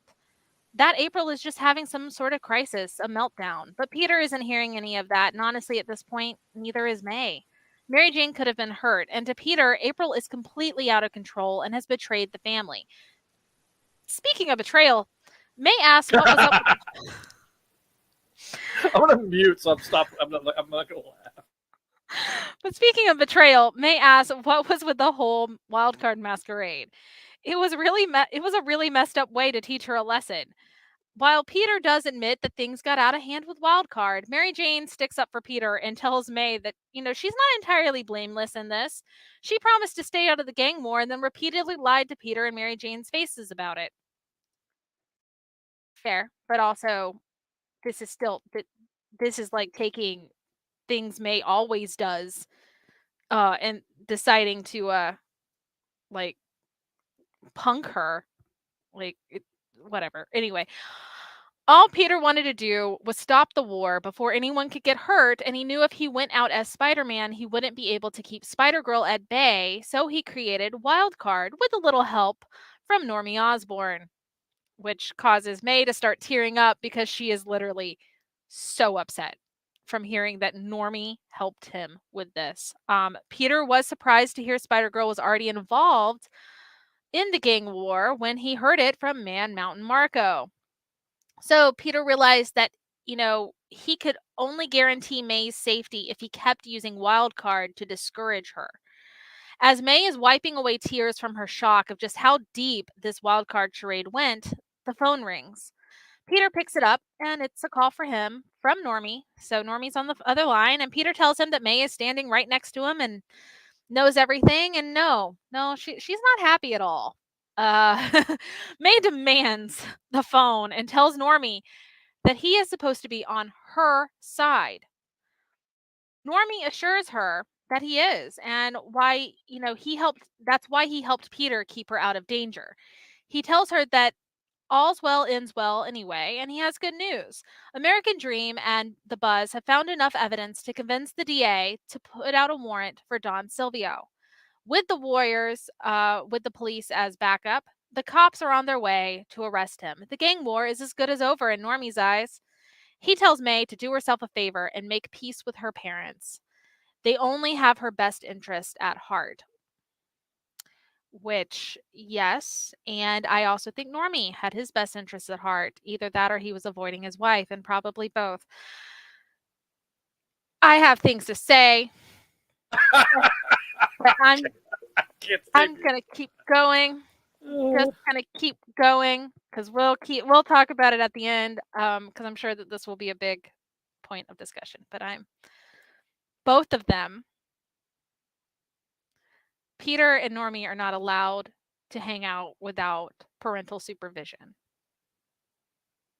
From now on, they're not allowed. They're not allowed. They're not allowed. Mary Jane has to be around to keep them. You know. Mary Jane let this happen.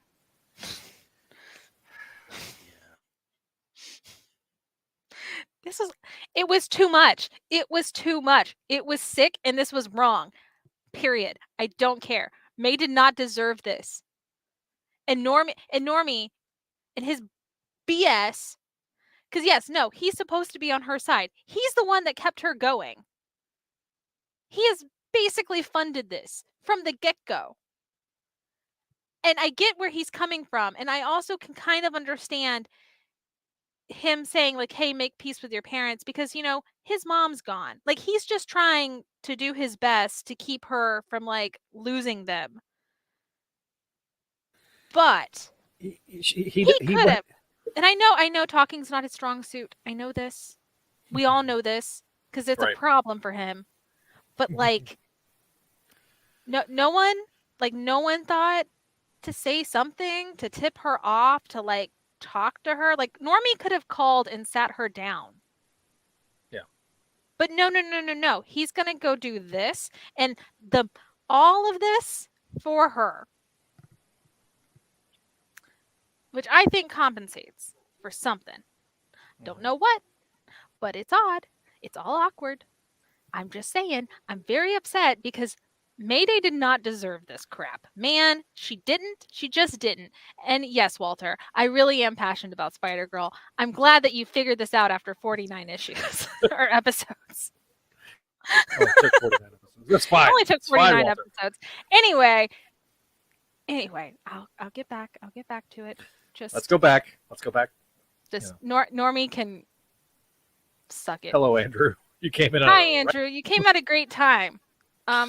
But yeah, Normie Osborn can. I bite my thumb at him. I'm angry. Anyway, so May tells him that she hears him and hangs up, and she's feeling really defeated, and thinks to herself, she must have really screwed up if Normie thinks that she's in the wrong.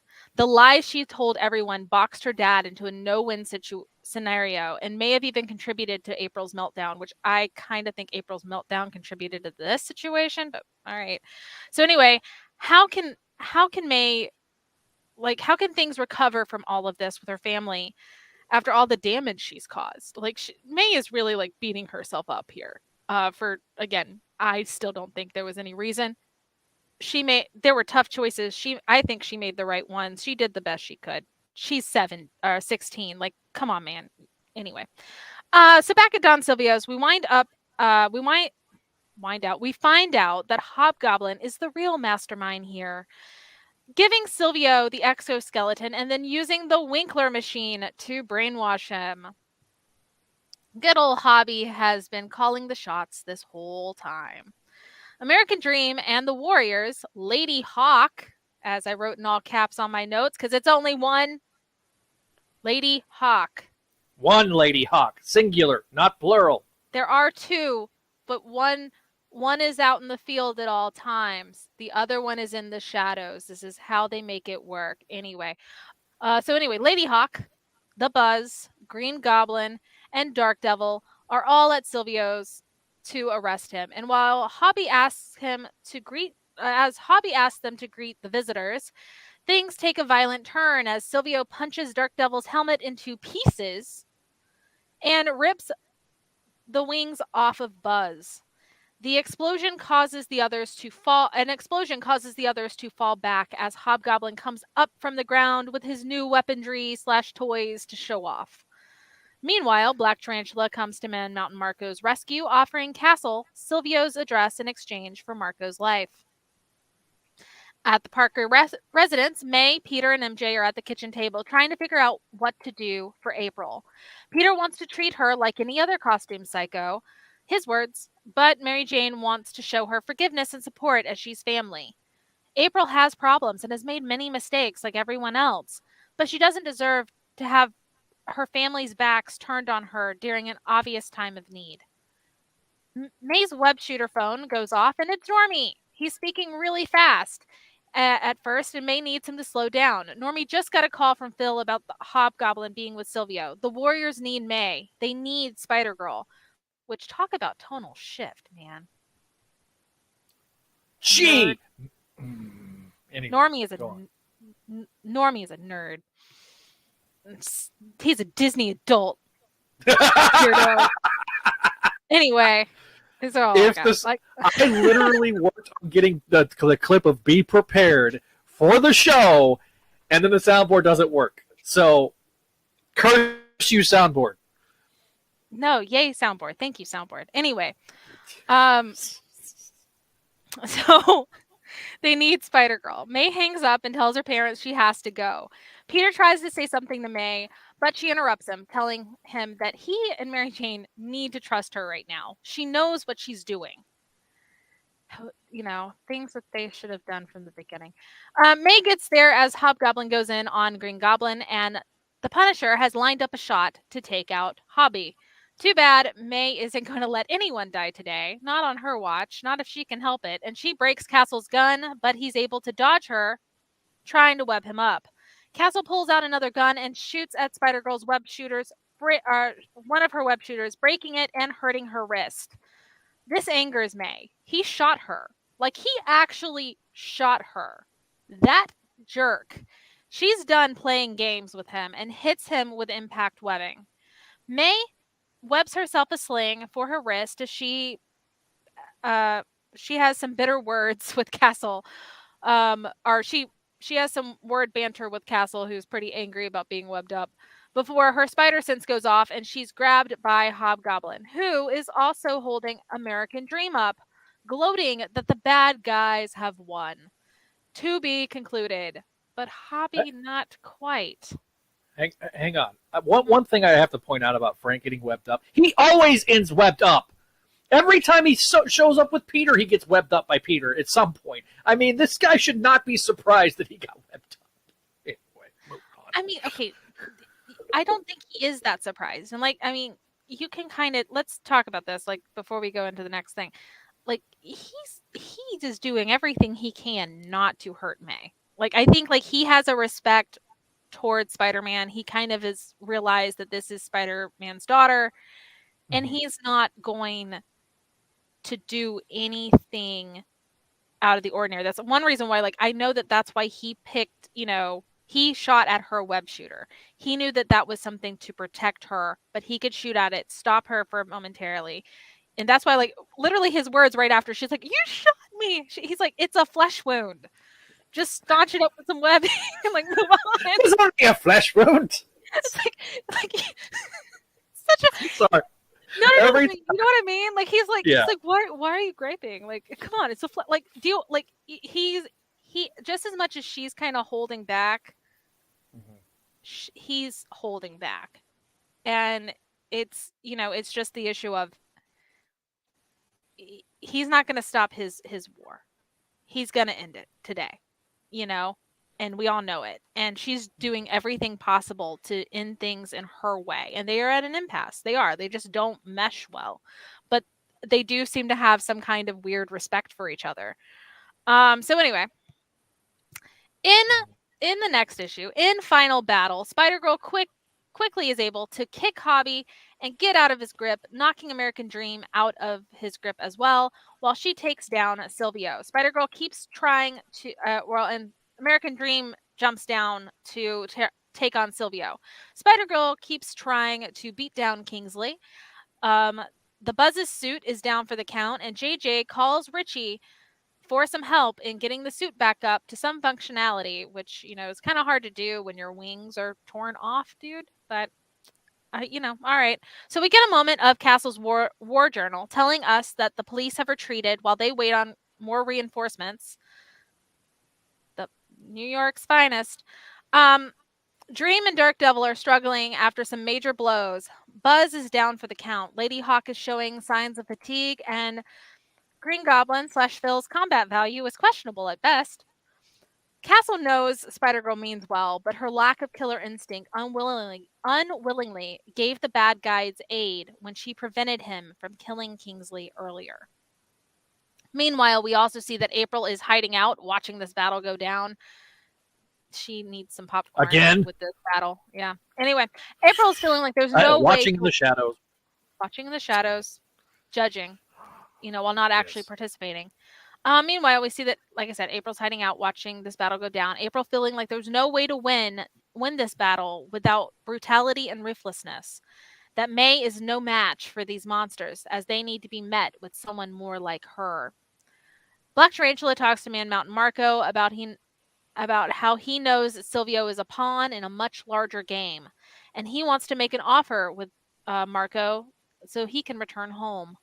Peter and Mary Jane try to call May, but obviously she's a little busy right now, and Peter is worried, very, very worried. That May shouldn't be anywhere near what's going on with the gang war, but Mary Jane reminds him that he did retire from this and gave his web shooters to their daughter. She's the costume hero of the family now. Mary Jane tells Peter she knows what it's like to have to sit and wait, of never knowing that your loved one is safe when they're on the line of duty.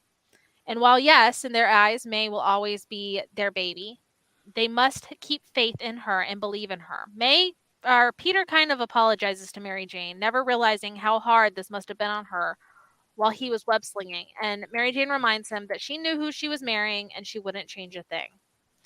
Castle manages to get a flashbang, which I guess is a kind of gun, out of his belt and takes a knife to get him out of the impact webbing and goes for Silvio with the knife. But the knife is no match for Silvio's exoskeleton. And a flashbang is a type of explosive designed to temporarily. Okay. I don't know what any of this is. Anyway, gets a flashbang. So he, as a match, the knife is no match for the exoskeleton. And as Silvio holds Castle up, we learn that this was a part of Castle's plan the whole time. He uses the flashbang to shoot Sylvia point blank in the stomach as Sylvia snaps Castle's neck.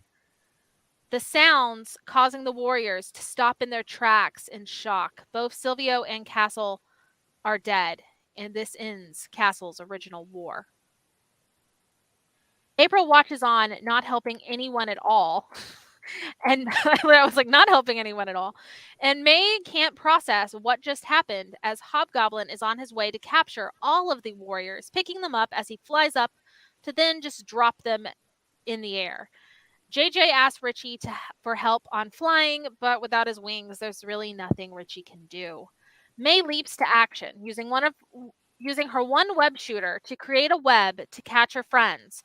Just as Hobgoblin gets ready to start shooting at everyone caught in the web, and Spider-Girl holding the web up, May's spider sense goes off, telling her that she needs to cut it and run, but she can't abandon her friends.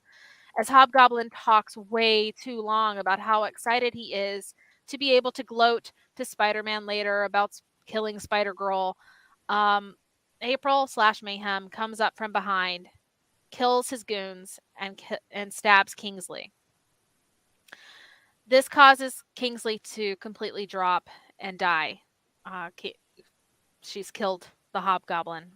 As Spider-Girl tries to talk to Mayhem about what she did, Mayhem says she needs to leave and find her own life to live, but warns May to stay out of her way as she swings off.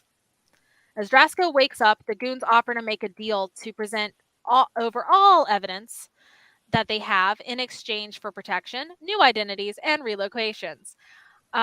With Guido even saying he's always wanted to be a writer like James Patterson.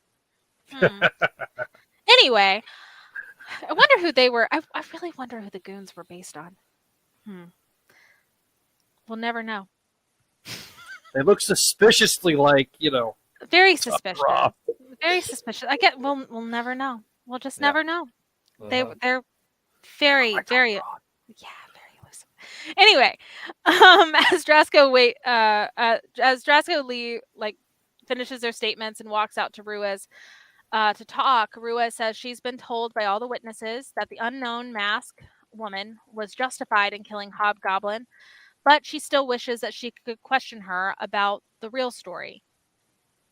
As the heroes stand by, Phil tells May she isn't responsible for Mayhem's actions, and while May knows this, it still doesn't stop the feeling of guilt. As Drasko and Ruiz talk about how the crime in this city is never truly over, that it goes into remission, and as ambitions grow, it'll come back like a cancer.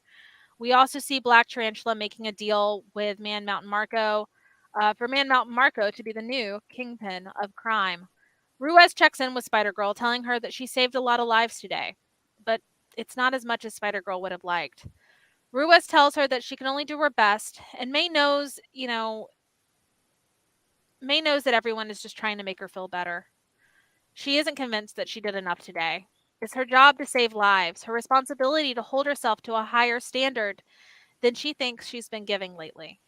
She'll just have to keep training, striving, and improving. She doesn't know if she'll ever become the hero she yearns to be, but that doesn't mean she'll stop trying. She is Mayday Parker, and she is the daughter of Spider-Girl. The end, for now. Daughter of Spider-Man. Oh, yeah, sorry. The daughter of Spider-Man. The end, for now. I've got a lot more than what my notes say, so bear with me for a second as we officially get into the final part of the review. You're fine. I mean, if you want me to do my review first, because I don't know if that's what you're basing your stuff on. Yeah, go ahead. Go ahead and do your review right quick, and then I've got some things. Okay, because mine thing is all about the splash page. But yeah, so the splash page kills me. Like if you want to feel defeated, if you want to just feel defeat, read that page. While it is hopeful and it shows May's, world is going to be okay, May is broken. She is completely broken. And, this was a tough few days for her. This gang war, as I really said, forced May to grow up. And the thing, things did not work out her way. This did not work out the Spider-Girl way. This is not a Spider-Girl world, is the way it kind of feels. And she doesn't know, she knows she wasn't at her best here. While, I still think she did her best and honestly didn't do anything wrong. I get feeling the way she does. I get realizing people are disappointed in her and that she just had someone she was supposed to be helping completely reject everything and run and then twist it into being her fault. She's hurt. She's beaten. And the battle was won, but it almost feels like the war was lost. And in a way, that defeat feels so real here, especially when you first read it and back during that time and you realize what was going on.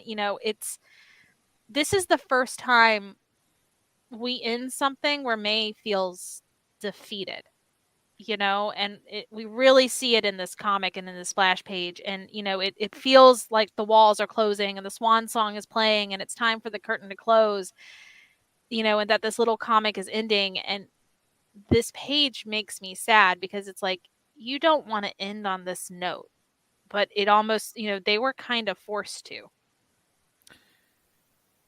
It's one of those things.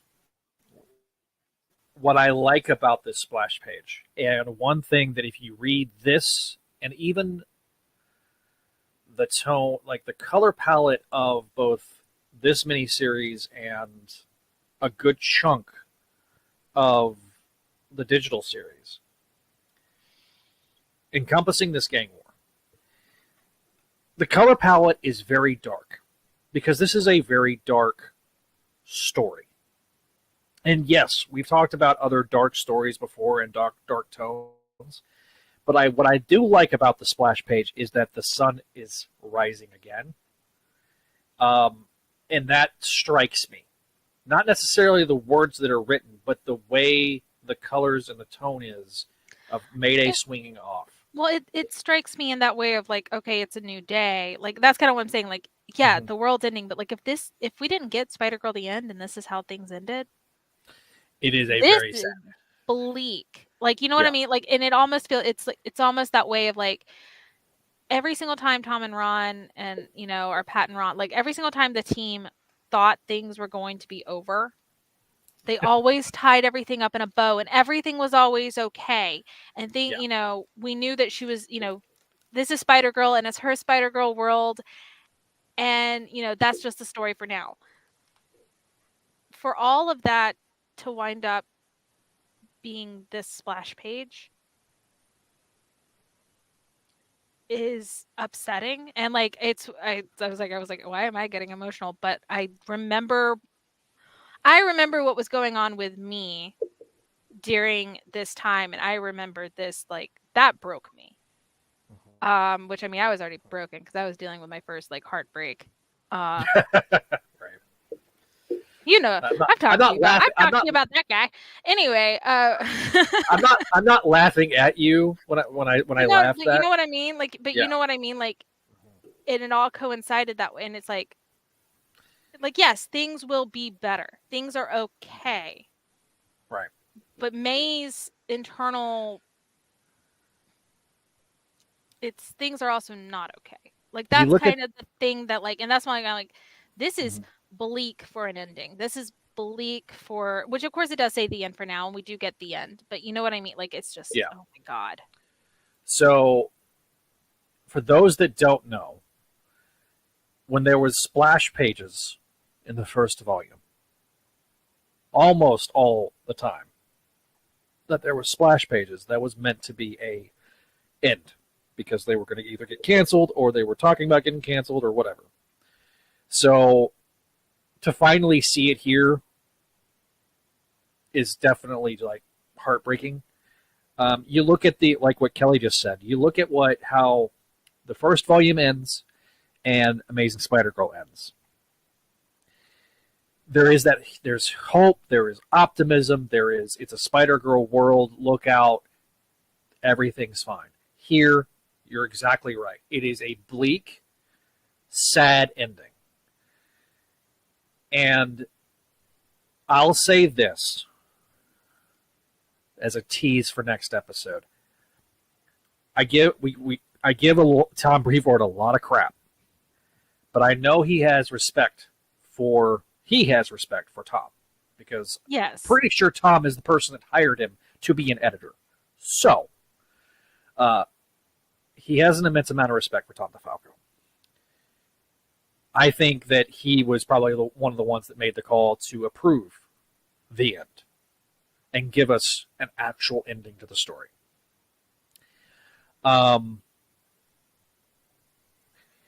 You look at, like I said, you look at the color palette, you look at the way things were produced here.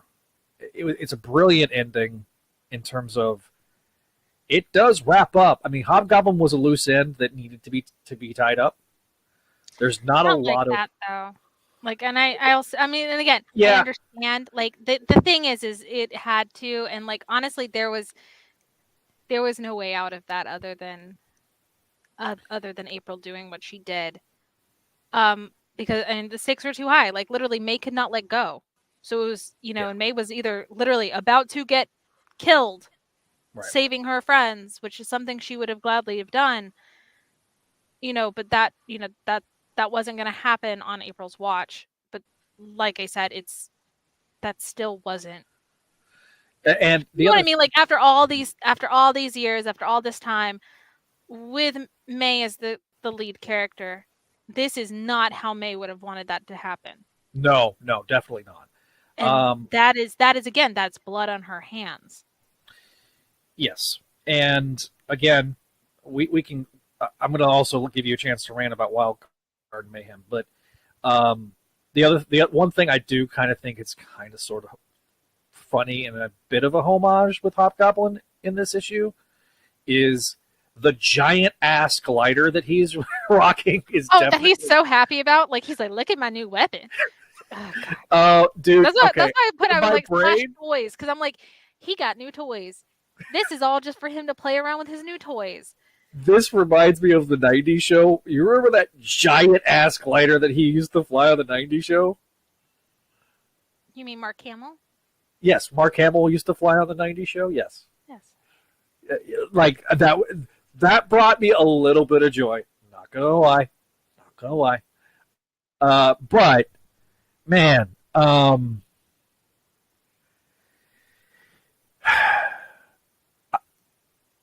I hate this miniseries because it is the end, and It's I it has a lot of like it's a lot of fun, but the way it ends to me it always felt so it to me it felt like I the best way I can say it, and like I hate saying it because like it's the same kind of verbiage that we see out of some people that have a lot of like weird out of pocket takes. But because we were a part of the Save Spider-Girl fandom for so long and we've kind of realized what was happening here by the fourth issue, it just felt like they won. Every naysayer, every person that didn't want this succeeding, every person, that told me that Spider-Girl was for babies and, it wasn't worth anything or blah, blah, blah, blah, blah. Like, they won. And that's the way it felt to me. And that's, I think, what was so upsetting to me back then, because it was like, I literally was dealing with like, so, just like the normal stuff that you generally deal with when you're 19. But it almost exasperated that because I was like, oh my God, they won. Like, change is inevitable. Change will happen. And things aren't always going to go your way. But it was such a, like, it wasn't even bittersweet. Like, it was just bitter is the way it came off. And it's like, obviously, like, everything was done in a way that, like, had this not been the end, had this continued to be in the digital comics, I'm sure we would have gotten a bigger play than what happened on Spider-Girl The End, on Mayhem, and the fallback of kind of dealing with those deaths. But it just, like, yowza, like it's a the feeling. There was a feeling in the Spider-Girl community and in Spider-Man community, and to a certain extent, there was a feeling of defeat, pure and utter defeat. The defeat feeling is still there in the Spider-Man fandom. Yeah. Days. Got it. Like I said, it's a wound that has festered and become infected, and it needs to be amputated at this point. It's one of those things where I really, and I will definitely get into this in the next episode. There was a sense of betrayal, of defeat, of anger, and of sadness, because there was always a chance when we first saw that solicitation for issue 1. We're like, all right, great.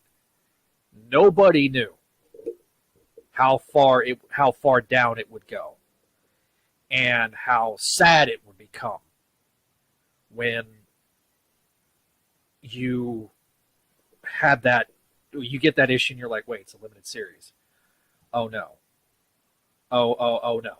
And then, the Tom Brennan thing on top of that, where it's like, dude, do you even know what you're editing? Right. Okay, this is my thing. It's like, the Tyra clip of like, I trusted you. Like, like, that's the, because the thing is like, I wasn't that bad. I wasn't that like angry at like Brennan for like, I was like, okay, well, it's changed from Molly. Okay, blah, blah, blah. And then you get that letter and you're like, what, dude? Well, not only that, dude. I mean, there were other little things, but like that letter. And I swear to you, I think I blocked that thing out because I was like, I'm not even, when I was reading it, I was like, I don't want to read that. I'm not even reading it, whatever.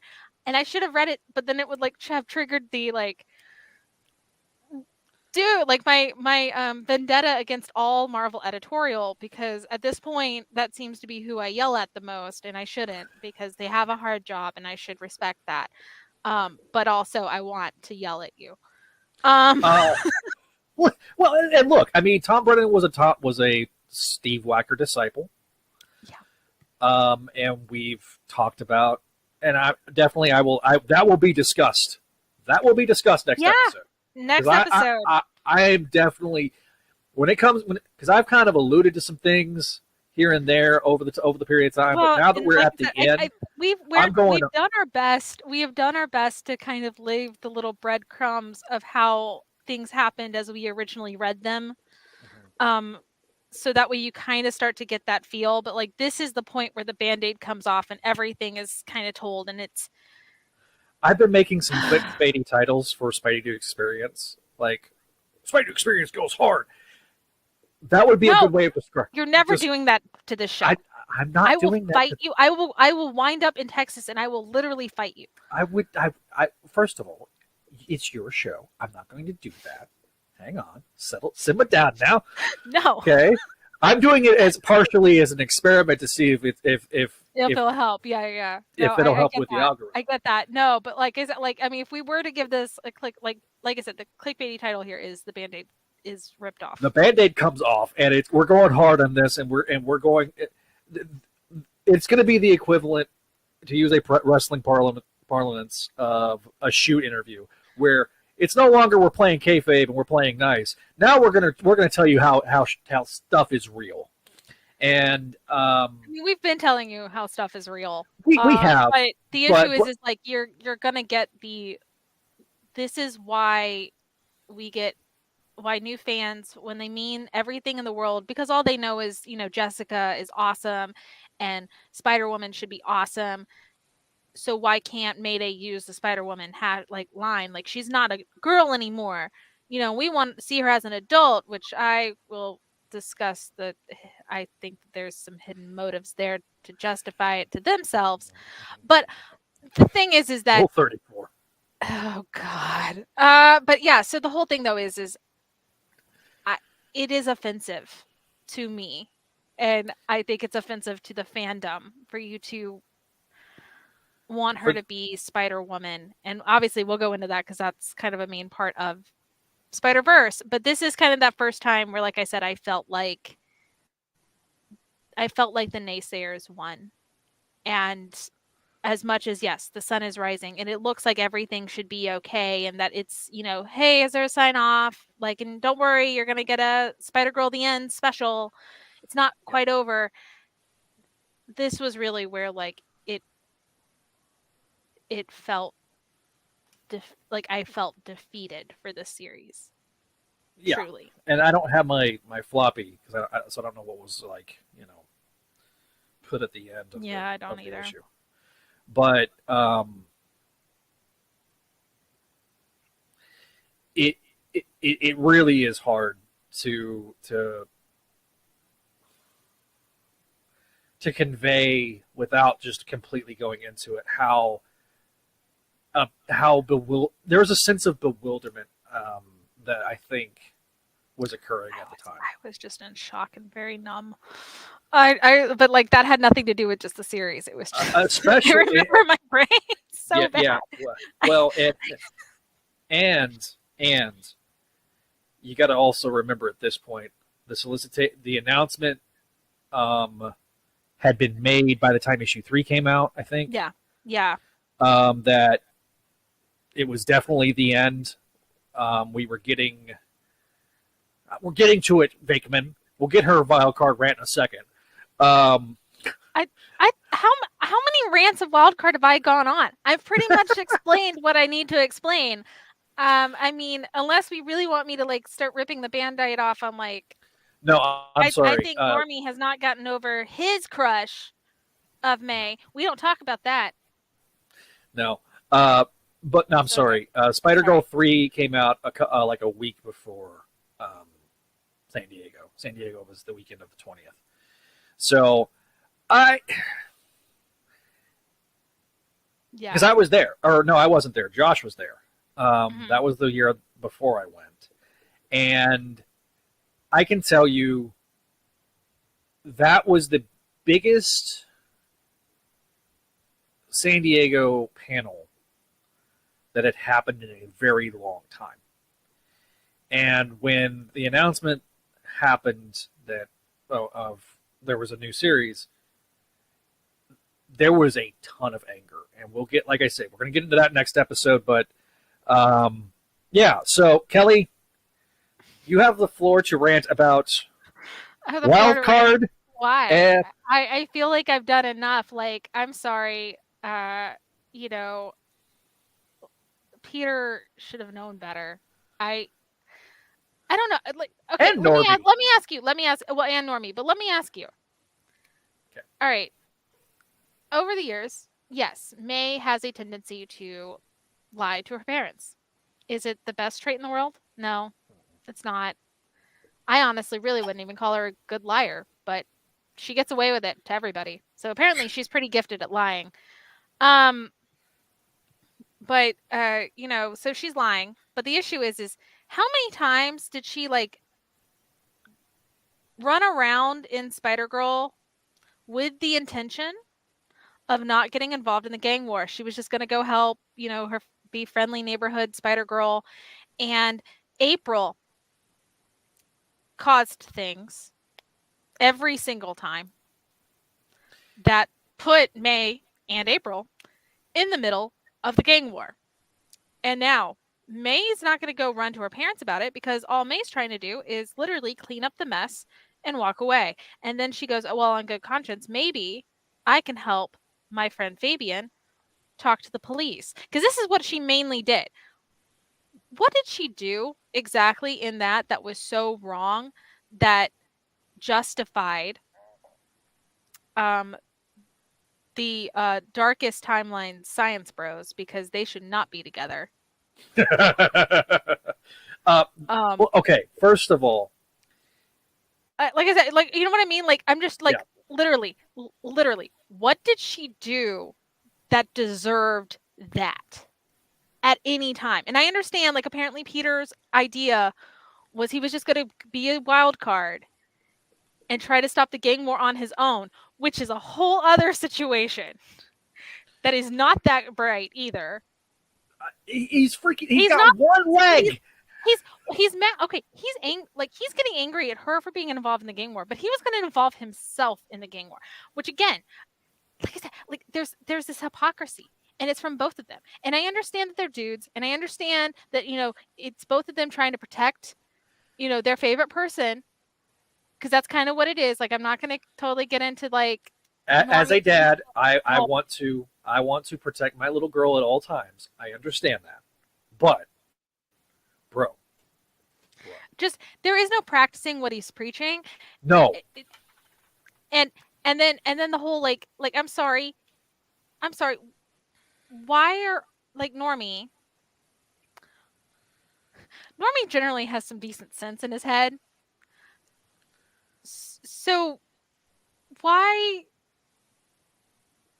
would Peter go to Normie for all of this stuff? Which I don't think that, like, my brain just can't function like that. Like, so the only thing I can think of is like they're hanging out something. Like, maybe they had some heart to heart. Like, they felt like they needed to like clear the air after like what happened in the end of Amazing.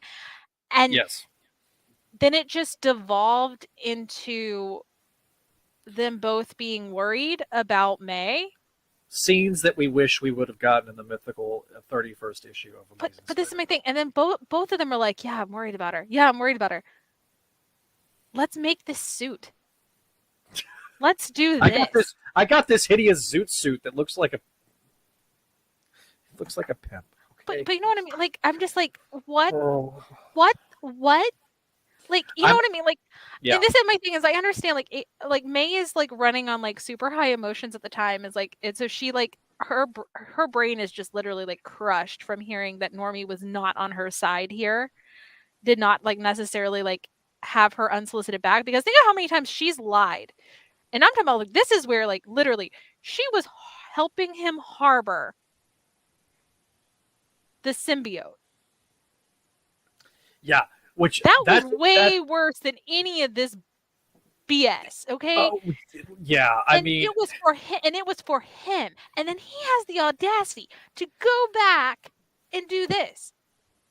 I'm sorry. And like, she's not mad. Like, she's mad, but she's a better woman than I am, because I would like, once this starts setting in, I would be petty. I would be so petty. it's like, yes. Like, and like my brain is just like, you know, we've always had these hypothetical things about like, oh well, you know, if things moved on, if time moved on, and she was an adult, and I could just see like adult Mayday like bringing this up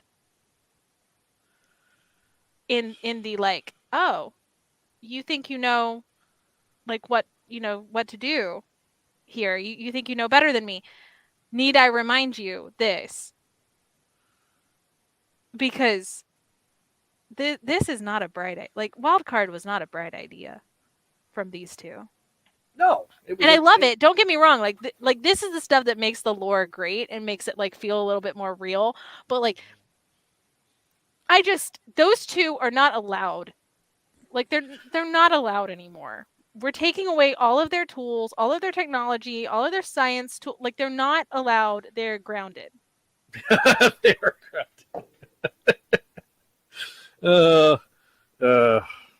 Yeah. This is almost as bad. Like it's not as like earth shattering as the Science Bros of the MCU, but like the stupidity that ultimately results in, you know, shenanigans for the Science Bros of the MC2. I just, yeah. I get Normie Apparently, wanted some like Godfather. And okay, I was gonna ask you like off site if you wanted to watch the Star Wars Holiday Special, and we'll get Neil involved. After this.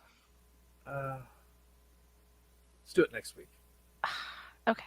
Yeah. But anyway, we're not even done. We're gonna make that a Patreon exclusive. Oh, no. Why? Sometimes we can just have fun. Why does everything have to be a Patreon exclusive?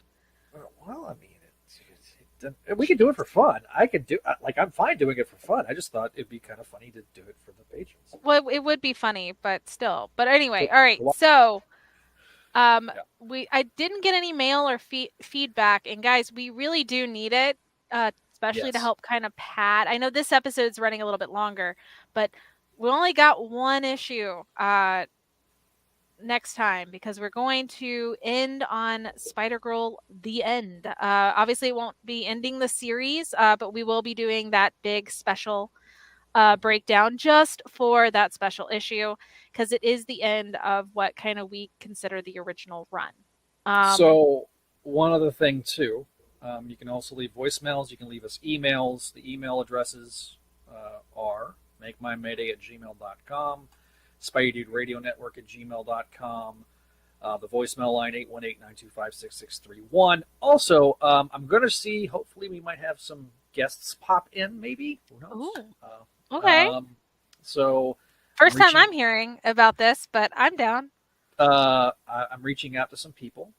It was originally going to be a surprise, but I'm going to reach out to some people and see if they can pop in and say hi, at least. Because you know, you just like it when like I'm not going to talk. Like, I'm speechless. No. That's what it is. It totally is.